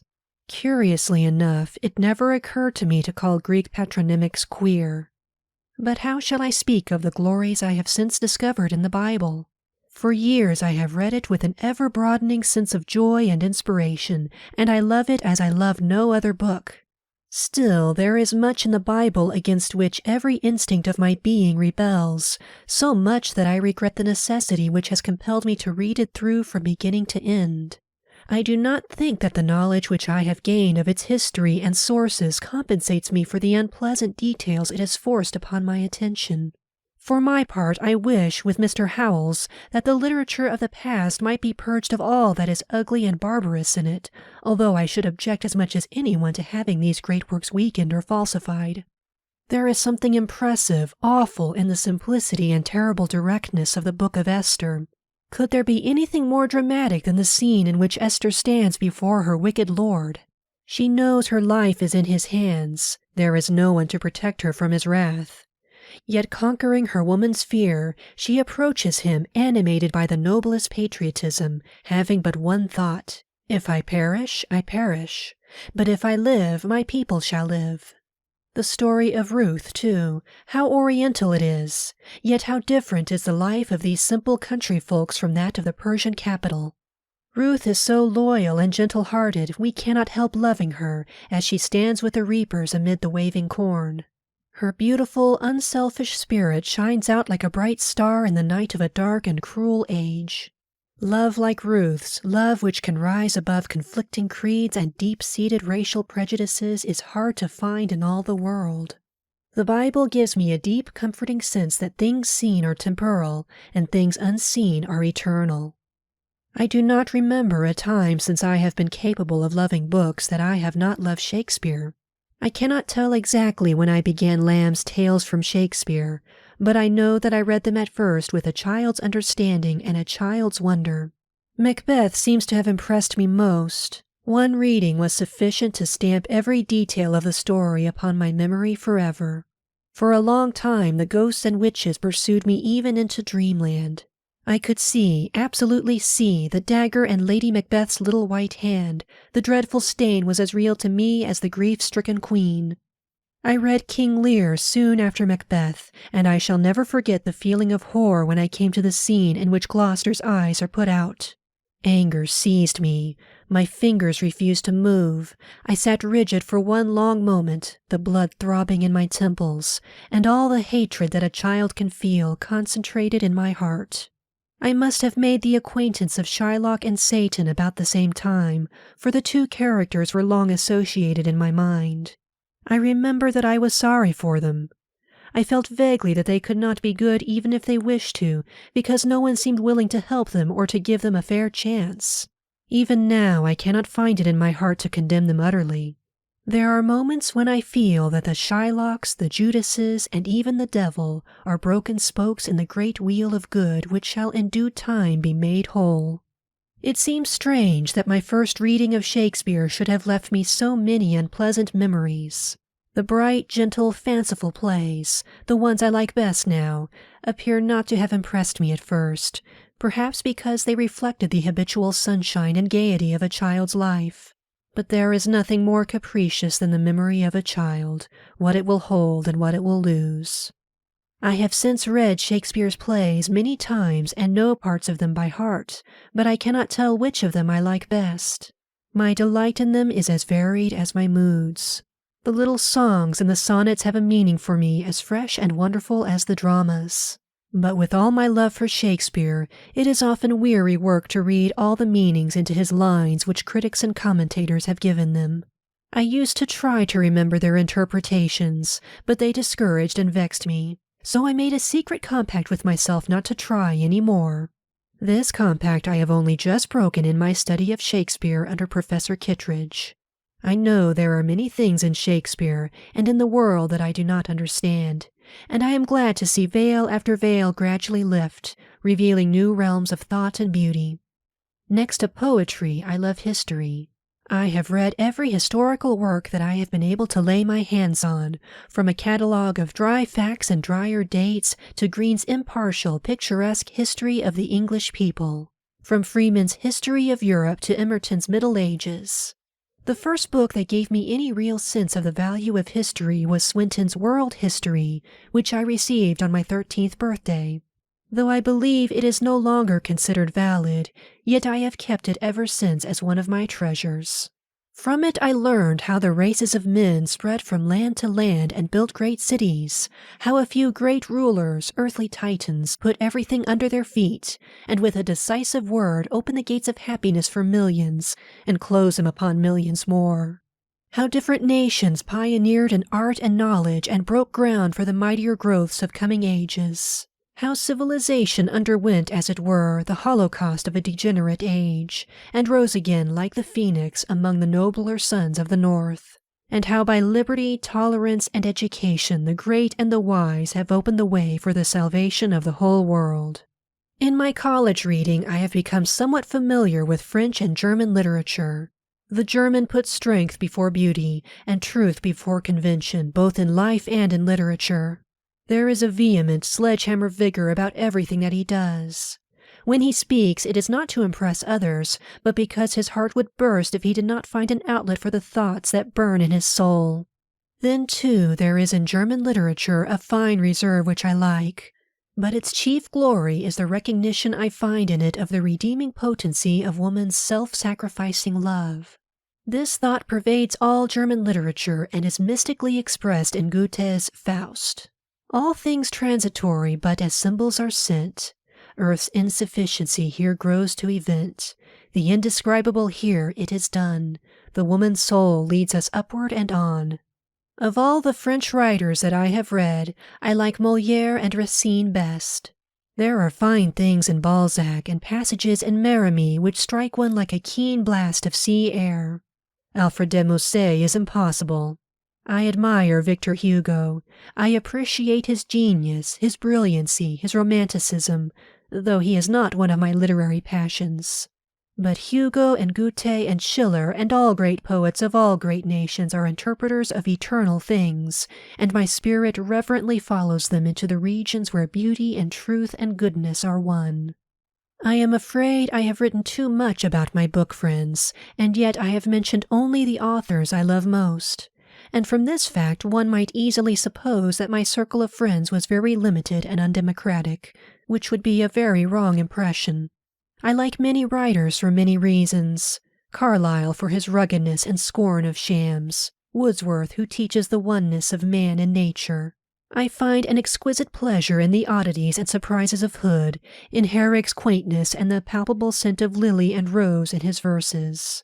I like Whittier for his enthusiasms and moral rectitude. I knew him, and the gentle remembrance of our friendship doubles the pleasure I have in reading his poems. I love Mark Twain, who does not? The gods too loved him and put into his heart all manner of wisdom. Then, fearing lest he should become a pessimist, they spanned his mind with a rainbow of love and faith. I like Scott for his freshness, dash, and large honesty. I love all writers whose minds, like Lowell's, bubble up in the sunshine of optimism, fountains of joy and goodwill, with occasionally a splash of anger and here and there a healing spray of sympathy and pity. In a word, literature is my utopia. Here I am not disfranchised. No barrier of the senses shuts me out from the sweet, gracious discourse of my book friends. They talk to me without embarrassment or awkwardness. The things I have learned and the things I have been taught seem of ridiculously little importance compared with their large loves and heavenly charities. Chapter 22. I trust that my readers have not concluded from the preceding chapter on books that reading is my only pleasure. My pleasures and amusements are many and varied. More than once in the course of my story, I have referred to my love of the country and out-of-door sports. When I was quite a little girl, I learned to row and swim, and during the summer, when I am at Wrentham, Massachusetts, I almost live in my boat. Nothing gives me greater pleasure than to take my friends out rowing when they visit me. Of course, I cannot guide the boat very well. Someone usually sits in the stern and manages the rudder while I row. Sometimes, however, I go rowing without the rudder. It is fun to try to steer by the scent of water grasses and lilies and of bushes that grow on the shore. I use oars with leather bands, which keep them in position in the oarlocks, and I know by the resistance of the water when the oars are evenly poised. In the same manner, I can also tell when I am pulling against the current. I like to contend with wind and wave. What is more exhilarating than to make your staunch little boat, obedient to your will and muscle, go skimming lightly over glistening, tilting waves, and to feel the steady, imperious surge of the water? I also enjoy canoeing, and I suppose you will smile when I say that I especially like it on moonlight nights. I cannot, it is true, see the moon climb up the sky behind the pines and steal softly across the heavens, making a shining path for us to follow. But I know she is there, and as I lie back among the pillows and put my hand in the water, I fancy that I feel the shimmer of her garments as she passes. Sometimes a daring little fish slips between my fingers, and often a pond lily presses shyly against my hand. Frequently, as we emerge from the shelter of a cove or inlet, I am suddenly conscious of the spaciousness of the air about me. A luminous warmth seems to enfold me. Whether it comes from the trees which have been heated by the sun or from the water, I can never discover. I have had the same strange sensation even in the heart of the city. I have felt it on cold, stormy days and at night. It is like the kiss of warm lips on my face. My favorite amusement is sailing. In the summer of 1901, I visited Nova Scotia and had opportunities such as I had not enjoyed before to make the acquaintance of the ocean. After spending a few days in Evangeline's country, about which Longfellow's beautiful poem has woven a spell of enchantment, Miss Sullivan and I went to Halifax, where we remained the greater part of the summer. The harbor was our joy, our paradise. What glorious sails we had to Bedford Basin, to McNabb's Island, to York Redoubt, and to the Northwest Arm. And at night, what soothing, wondrous hours we spent in the shadow of the great, silent men of war. Oh, it was all so interesting, so beautiful. The memory of it is a joy forever. One day we had a thrilling experience. There was a regatta in the Northwest Arm, in which the boats from the different warships were engaged. We went in a sailboat along with many others to watch the races. Hundreds of little sailboats swung to and fro close by, and the sea was calm. When the races were over, and we turned our faces homeward, one of the party noticed a black cloud drifting in from the sea, which grew and spread and thickened until it covered the whole sky. The wind rose, and the waves chopped angrily at unseen barriers. Our little boat confronted the gale fearlessly. With sails spread and ropes taut, she seemed to sit upon the wind. Now she swirled in the billows, now she sprang upward on a gigantic wave, only to be driven down with angry howl and hiss. Down came the mainsail. Tacking and jibbing, we wrestled with opposing winds that drove us from side to side with impetuous fury. Our hearts beat fast, and our hands trembled with excitement, not fear, for we had the hearts of Vikings, and we knew that our skipper was master of the situation. He had steered through many a storm with firm hand and sea-wise eye. As they passed us, the large craft and the gunboats in the harbor saluted, and the seamen shouted applause for the master of the only little sailboat that ventured out into the storm. At last, cold, hungry, and weary, we reached our pier. Last summer I spent in one of the loveliest nooks of one of the most charming villages in New England. Wrentham, Massachusetts is associated with nearly all of my joys and sorrows. For many years, Red Farm by King Philip's Pond, the home of Mr. J.E. Chamberlain and his family, was my home. I remember with deepest gratitude the kindness of those dear friends and the happy days I spent with them. The sweet companionship of their children meant much to me. I joined in all their sports and rambles through the woods and frolics in the water. The prattle of the little ones and their pleasure in the stories I told them of elf and gnome, of hero and wily bear, are pleasant things to remember. Mr. Chamberlain initiated me into the mysteries of tree and wildflower, until with a little ear of love I heard the flow of sap in the oak and saw the sun glint from leaf to leaf. Thus it is that even as the roots, shut in the darksome earth, share in the treetops' joyance, and conceive of sunshine and wide air and winged things, by sympathy of nature, so do I have evidence of things unseen. It seems to me that there is in each of us a capacity to comprehend the impressions and emotions which have been experienced by mankind from the beginning. Each individual has a subconscious memory of the green earth and murmuring waters, and blindness and deafness cannot rob him of this gift from past generations. This inherited capacity is a sort of sixth sense, a soul sense which sees, hears, feels, all in one. I have many tree friends in Wrentham. One of them, a splendid oak, is the special pride of my heart. I take all my other friends to see this king tree. It stands on a bluff overlooking King Philip's Pond, and those who are wise in tree lore say it must have stood there 800 or 1,000 years. There is a tradition that under this tree King Philip, the heroic Indian chief, gazed his last on earth and sky. I had another tree friend, gentle and more approachable than the great oak, a linden that grew in the dooryard at Red Farm. One afternoon, during a terrible thunderstorm, I felt a tremendous crash against the side of the house and knew, even before they told me, that the linden had fallen. We went out to see the hero that had withstood so many tempests, and it wrung my heart to see him prostrate, who had mightily striven and was now mightily fallen. But I must not forget that I was going to write about last summer in particular. As soon as my examinations were over, Miss Sullivan and I hastened to this green nook, where we have a little cottage on one of the 3 lakes for which Wrentham is famous. Here the long sunny days were mine, and all thoughts of work and college and the noisy city were thrust into the background. In Wrentham we caught echoes of what was happening in the world: war, alliance, social conflict. We heard of the cruel, unnecessary fighting in the faraway Pacific, and learned of the struggles going on between capital and labor. We knew that beyond the border of our Eden, men were making history by the sweat of their brows when they might better make a holiday. But we little heeded these things.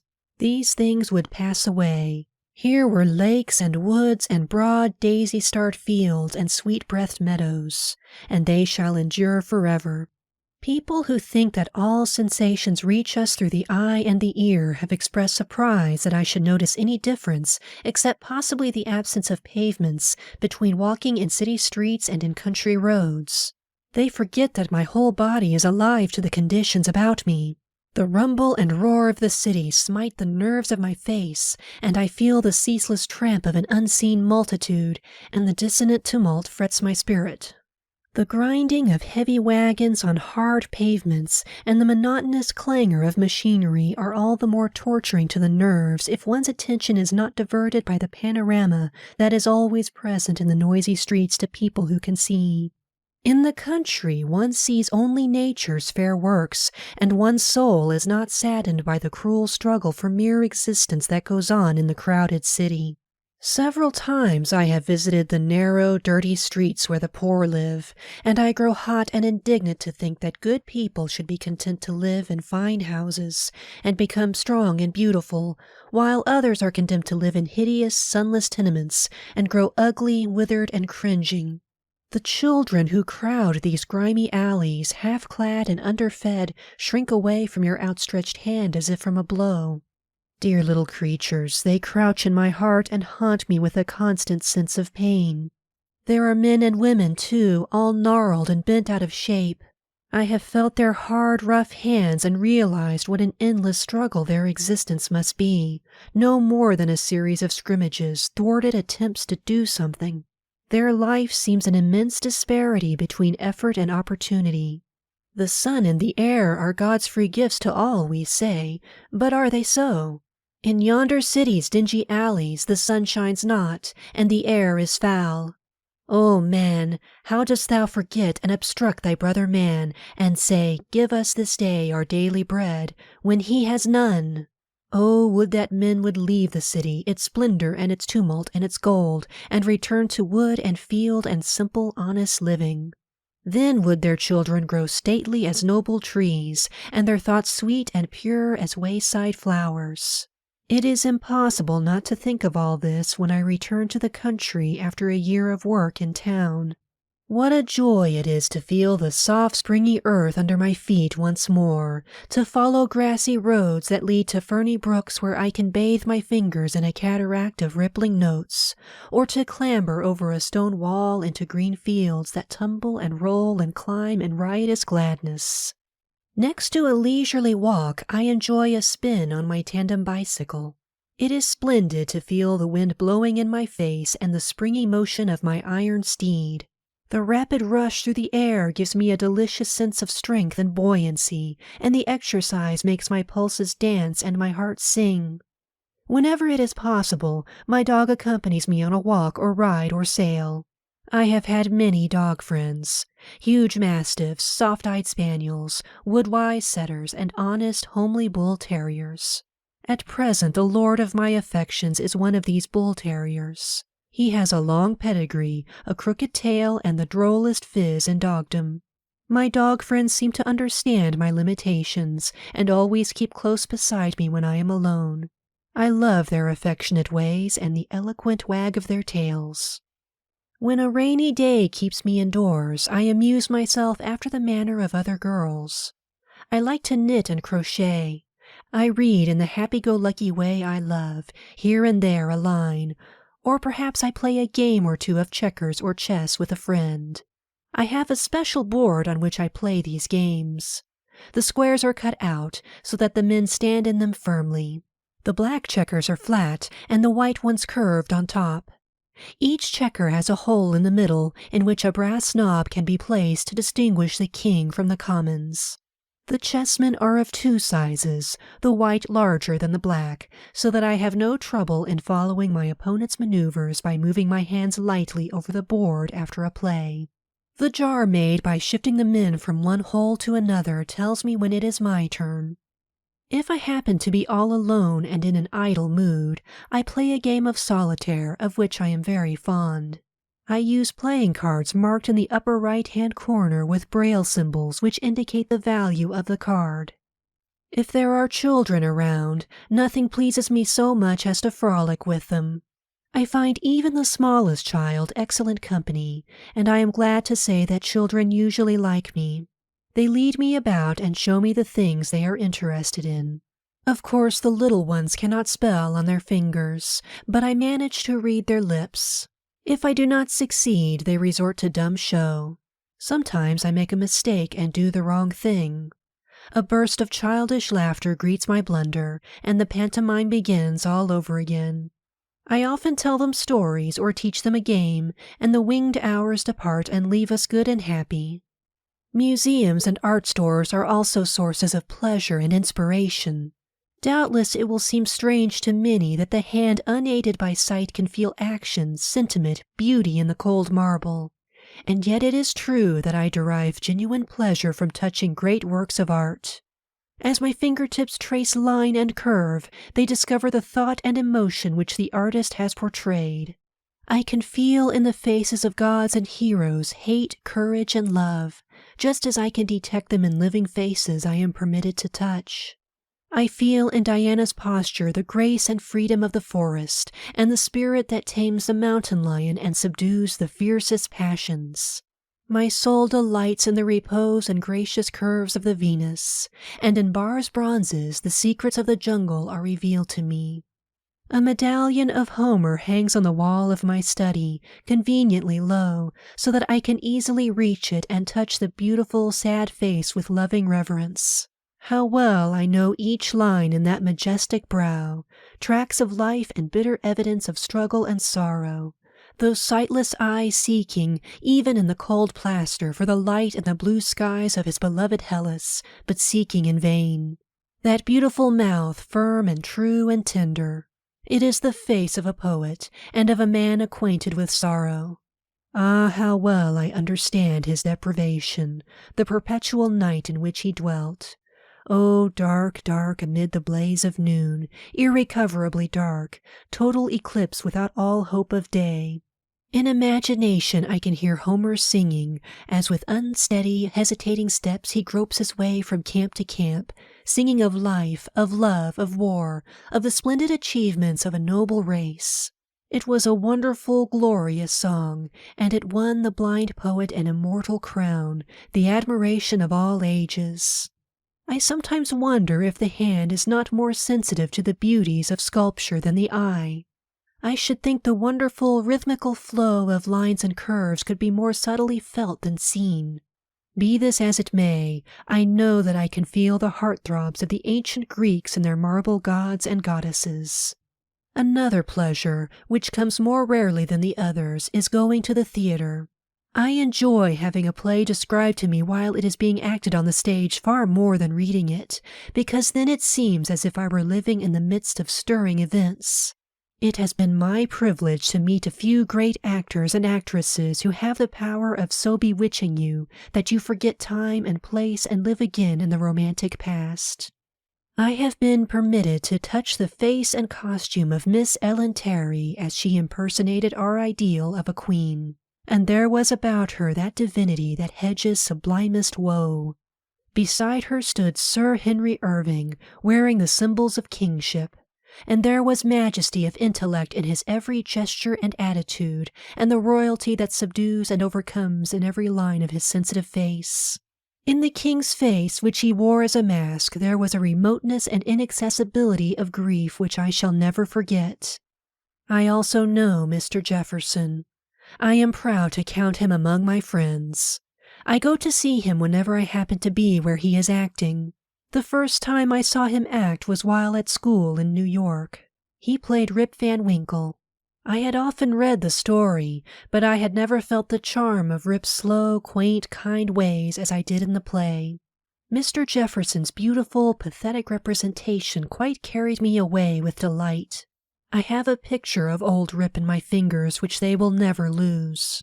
After the play, Miss Sullivan took me to see him behind the scenes, and I felt of his curious garb and his flowing hair and beard. Mr. Jefferson let me touch his face so that I could imagine how he looked on waking from that strange sleep of 20 years, and he showed me how poor old Rip staggered to his feet. I have also seen him in The Rivals. Once, while I was calling on him in Boston, he acted the most striking parts of The Rivals for me. The reception room where we sat served for a stage. He and his son seated themselves at the big table, and Bob Acres wrote his challenge. I followed all his movements with my hands, and caught the drollery of his blunders and gestures in a way that would have been impossible had it all been spelled to me. Then they rose to fight the duel, and I followed the swift thrusts and parries of the swords and the waverings of poor Bob as his courage oozed out of his finger ends. Then the great actor gave his coat a hitch and his mouth a twitch, and in an instant I was in the village of Falling Water and felt Schneider's shaggy head against my knee. Mr. Jefferson recited the best dialogues of Rip Van Winkle, in which the tear came close upon the smile. He asked me to indicate as far as I could the gestures and action that should go with the lines. Of course, I have no sense whatever of dramatic action, and could make only random guesses. But with masterful art he suited the action to the word. The sigh of Rip as he murmurs, "Is a man so soon forgotten when he is gone?" The dismay with which he searches for dog and gun after his long sleep, and his comical irresolution over signing the contract with Derrick. All these seem to be right out of life itself. That is, the ideal life, where things happen as we think they should. I remember well the first time I went to the theater. It was 12 years ago. Elsie Leslie, the little actress, was in Boston, and Miss Sullivan took me to see her in The Prince and the Pauper. I shall never forget the ripple of alternating joy and woe that ran through that beautiful little play, or the wonderful child who acted in it. After the play, I was permitted to go behind the scenes and meet her in her royal costume.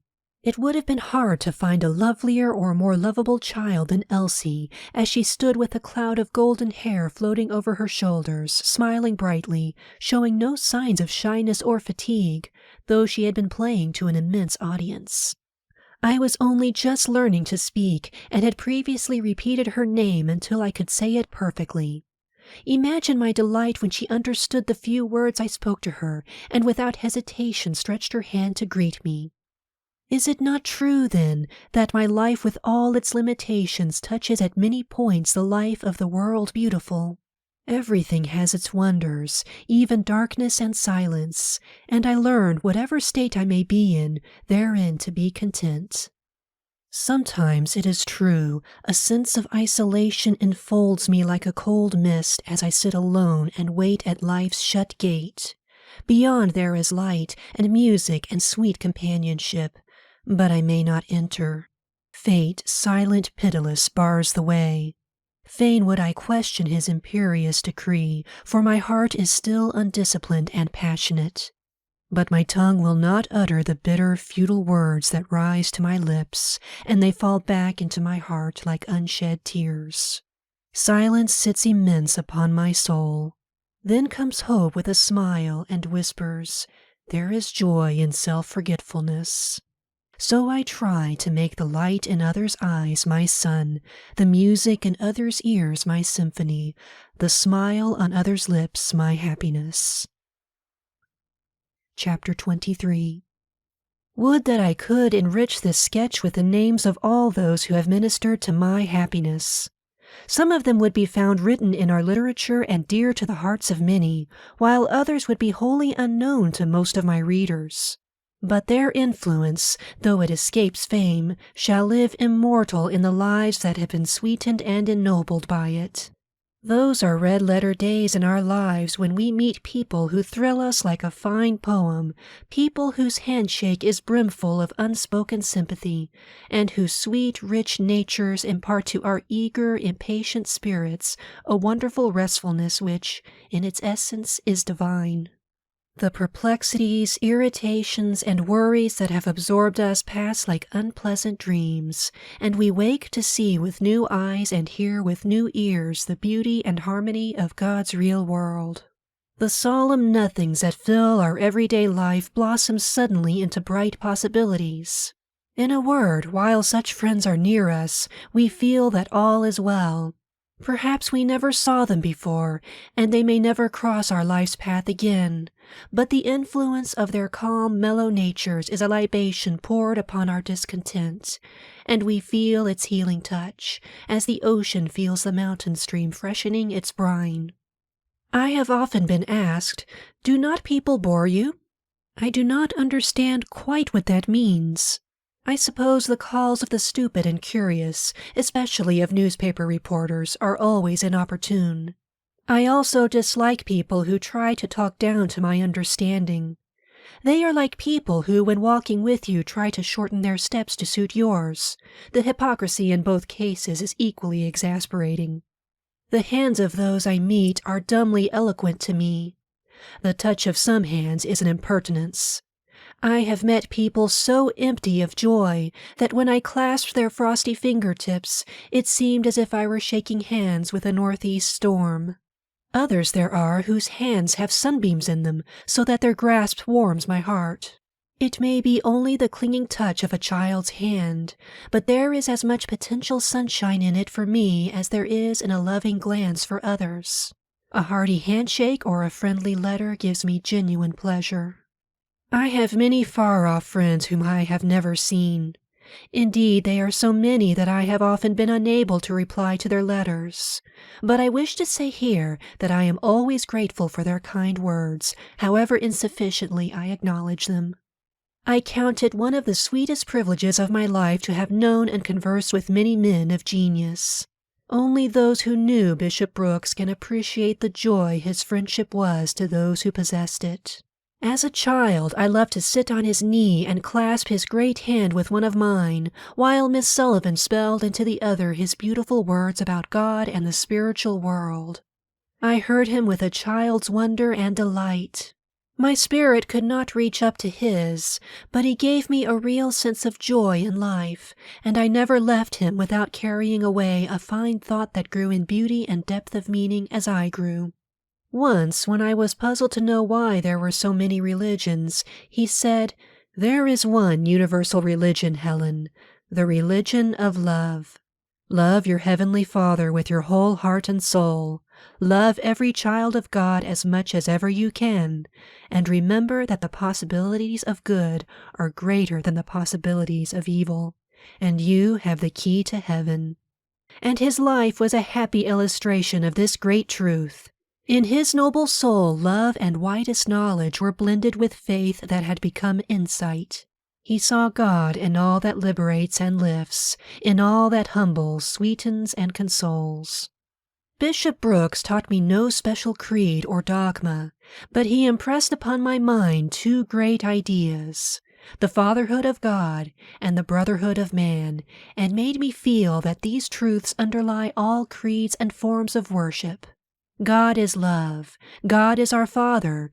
We are His children.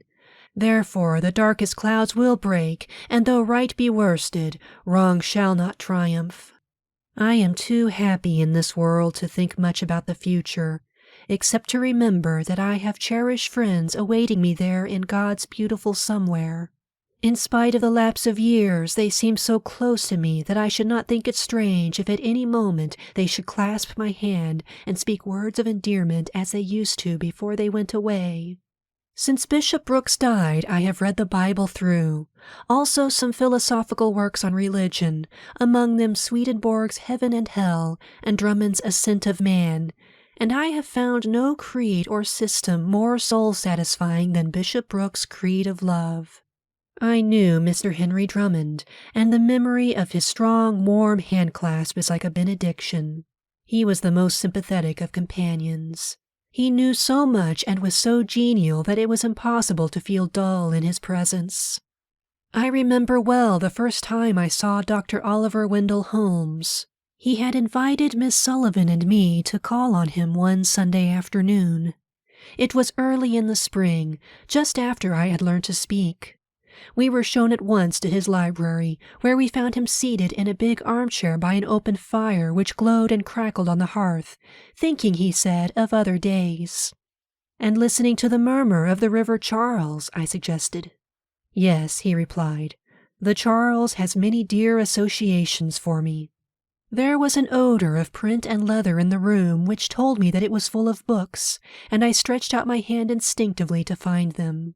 My fingers lighted upon a beautiful volume of Tennyson's poems, and when Miss Sullivan told me what it was, I began to recite, "Break, break, break on thy cold gray stones, O sea." But I stopped suddenly. I felt tears on my hand. I had made my beloved poet weep, and I was greatly distressed. He made me sit in his armchair while he brought different interesting things for me to examine, and at his request I recited The Chambered Nautilus, which was then my favorite poem. After that I saw Dr. Holmes many times and learned to love the man as well as the poet. One beautiful summer day, not long after my meeting with Dr. Holmes, Miss Sullivan and I visited Whittier in his quiet home on the Merrimack. His gentle courtesy and quaint speech won my heart. He had a book of his poems in raised print from which I read in school days. He was delighted that I could pronounce the words so well, and said that he had no difficulty in understanding me. Then I asked many questions about the poem, and read his answers by placing my fingers on his lips. He said he was the little boy in the poem, and that the girl's name was Sally, and more which I have forgotten. I also recited Laus Deo, and as I spoke the concluding verses, he placed in my hands a statue of a slave from whose crouching figure the fetters were falling, even as they fell from Peter's limbs when the angel led him forth out of prison. Afterward we went into his study, and he wrote his autograph for my teacher, "With great admiration of thy noble work in releasing from bondage the mind of thy dear pupil, I am truly thy friend, John J. Whittier," and expressed his admiration of her work, saying to me, "She is thy spiritual liberator." Then he led me to the gate and kissed me tenderly on my forehead. I promised to visit him again the following summer, but he died before the promise was fulfilled. Dr. Edward Everett Hale is one of my very oldest friends. I have known him since I was 8, and my love for him has increased with my years. His wise, tender sympathy has been the support of Miss Sullivan and me in times of trial and sorrow, and his strong hand has helped us over many rough places. And what he has done for us, he has done for thousands of those who have difficult tasks to accomplish. He has filled the old skins of dogma with the new wine of love, and shown men what it is to believe, live, and be free. What he has taught we have seen beautifully expressed in his own life: love of country, kindness to the least of his brethren, and a sincere desire to live upward and onward.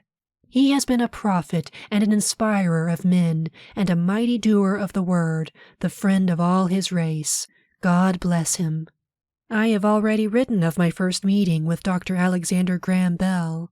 Since then I have spent many happy days with him at Washington and at his beautiful home in the heart of Cape Breton Island, near Baddock, the village made famous by Charles Dudley Warner's book. Here in Dr. Bell's laboratory, or in the fields on the shore of the Great Brador, I have spent many delightful hours listening to what he had to tell me about his experiments, and helping him fly kites by means of which he expects to discover the laws that shall govern the future airship. Dr. Bell is proficient in many fields of science, and has the art of making every subject he touches interesting, even the most abstruse theories. He makes you feel that if you only had a little more time, you too might be an inventor. He has a humorous and poetic side too. His dominating passion is his love for children. He is never quite so happy as when he has a little deaf child in his arms. His labors in behalf of the deaf will live on and bless generations of children yet to come, and we love him alike for what he himself has achieved and for what he has evoked from others. During the 2 years I spent in New York, I had many opportunities to talk with distinguished people whose names I had often heard, but whom I had never expected to meet. Most of them I met first in the house of my good friend, Mr. Lawrence Hutton. It was a great privilege to visit him and dear Mrs. Hutton in their lovely home, and see their library and read the beautiful sentiments and bright thoughts gifted friends had written for them. It has been truly said that Mr. Hutton has the faculty of bringing out in everyone the best thoughts and kindest sentiments. One does not need to read A Boy I Knew to understand him. The most generous, sweet-natured boy I ever knew, a good friend in all sorts of weather, who traces the footprints of love in the life of dogs as well as in that of his fellow men. Mrs. Hutton is a true and tried friend. Much that I hold sweetest, much that I hold most precious, I owe to her. She has oftenest advised and helped me in my progress through college. When I find my work particularly difficult and discouraging, she writes me letters that make me feel glad and brave, for she is one of those from whom we learn that one painful duty fulfilled makes the next plainer and easier. Mr. Hutton introduced me to many of his literary friends, greatest of whom are Mr. William Dean Howells and Mark Twain. I also met Mr. Richard Watson Gilder and Mr. Edmund Clarence Stedman. I also knew Mr. Charles Dudley Warner, the most delightful of storytellers and the most beloved friend, whose sympathy was so broad that it may be truly said of him, he loved all living things and his neighbor as himself. Once Mr. Warner brought to see me the dear poet of the woodlands, Mr. John Burroughs. They were all gentle and sympathetic, and I felt the charm of their manner as much as I had felt the brilliancy of their essays and poems. I could not keep pace with all these literary folk as they glanced from subject to subject and entered into deep dispute, or made conversation sparkle with epigrams and happy witticisms. I was like little Ascanius, who followed with unequal steps the heroic strides of Aeneas on his march toward mighty destinies. But they spoke many gracious words to me. Mr. Gilder told me about his moonlight journeys across the vast desert to the pyramids, and in a letter he wrote me, he made his mark under his signature deep in the paper so that I could feel it. This reminds me that Dr. Hale used to give a personal touch to his letters to me by pricking his signature in Braille. I read from Mark Twain's lips one or two of his good stories. He has his own way of thinking, saying, and doing everything. I feel the twinkle of his eye in his handshake. Even while he utters his cynical wisdom in an indescribably droll voice, he makes you feel that his heart is a tender Iliad of human sympathy. There are a host of other interesting people I met in New York. Mrs. Mary Mapes Dodge, the beloved editor of St. Nicholas, and Mrs. Riggs, Kate Douglas Wiggin, the sweet author of Patsy. I receive from them gifts that have the gentle concurrence of the heart, books containing their own thoughts, soul-illumined letters, and photographs that I love to have described again and again. But there is not space to mention all my friends, and indeed there are things about them hidden behind the wings of cherubim, things too sacred to set forth in cold print. It is with hesitancy that I have spoken even of Mrs. Lawrence Hutton. I shall mention only two other friends. One is Mrs. William Thaw of Pittsburgh, whom I have often visited in her home, Lyndhurst. She is always doing something to make someone happy, and her generosity and wise counsel have never failed my teacher and me in all the years we have known her. To the other friend I am also deeply indebted. He is well known for the powerful hand with which he guides vast enterprises, and his wonderful abilities have gained for him the respect of all. Kind to everyone, he goes about doing good, silent and unseen. Again, I touch upon the circle of honored names I must not mention, but I would fain acknowledge his generosity and affectionate interest which make it possible for me to go to college. Thus it is that my friends have made the story of my life. In 1,000 ways they have turned my limitations into beautiful privileges, and enabled me to walk serene and happy in the shadow cast by my deprivation. End of The Story of My Life by Helen Keller.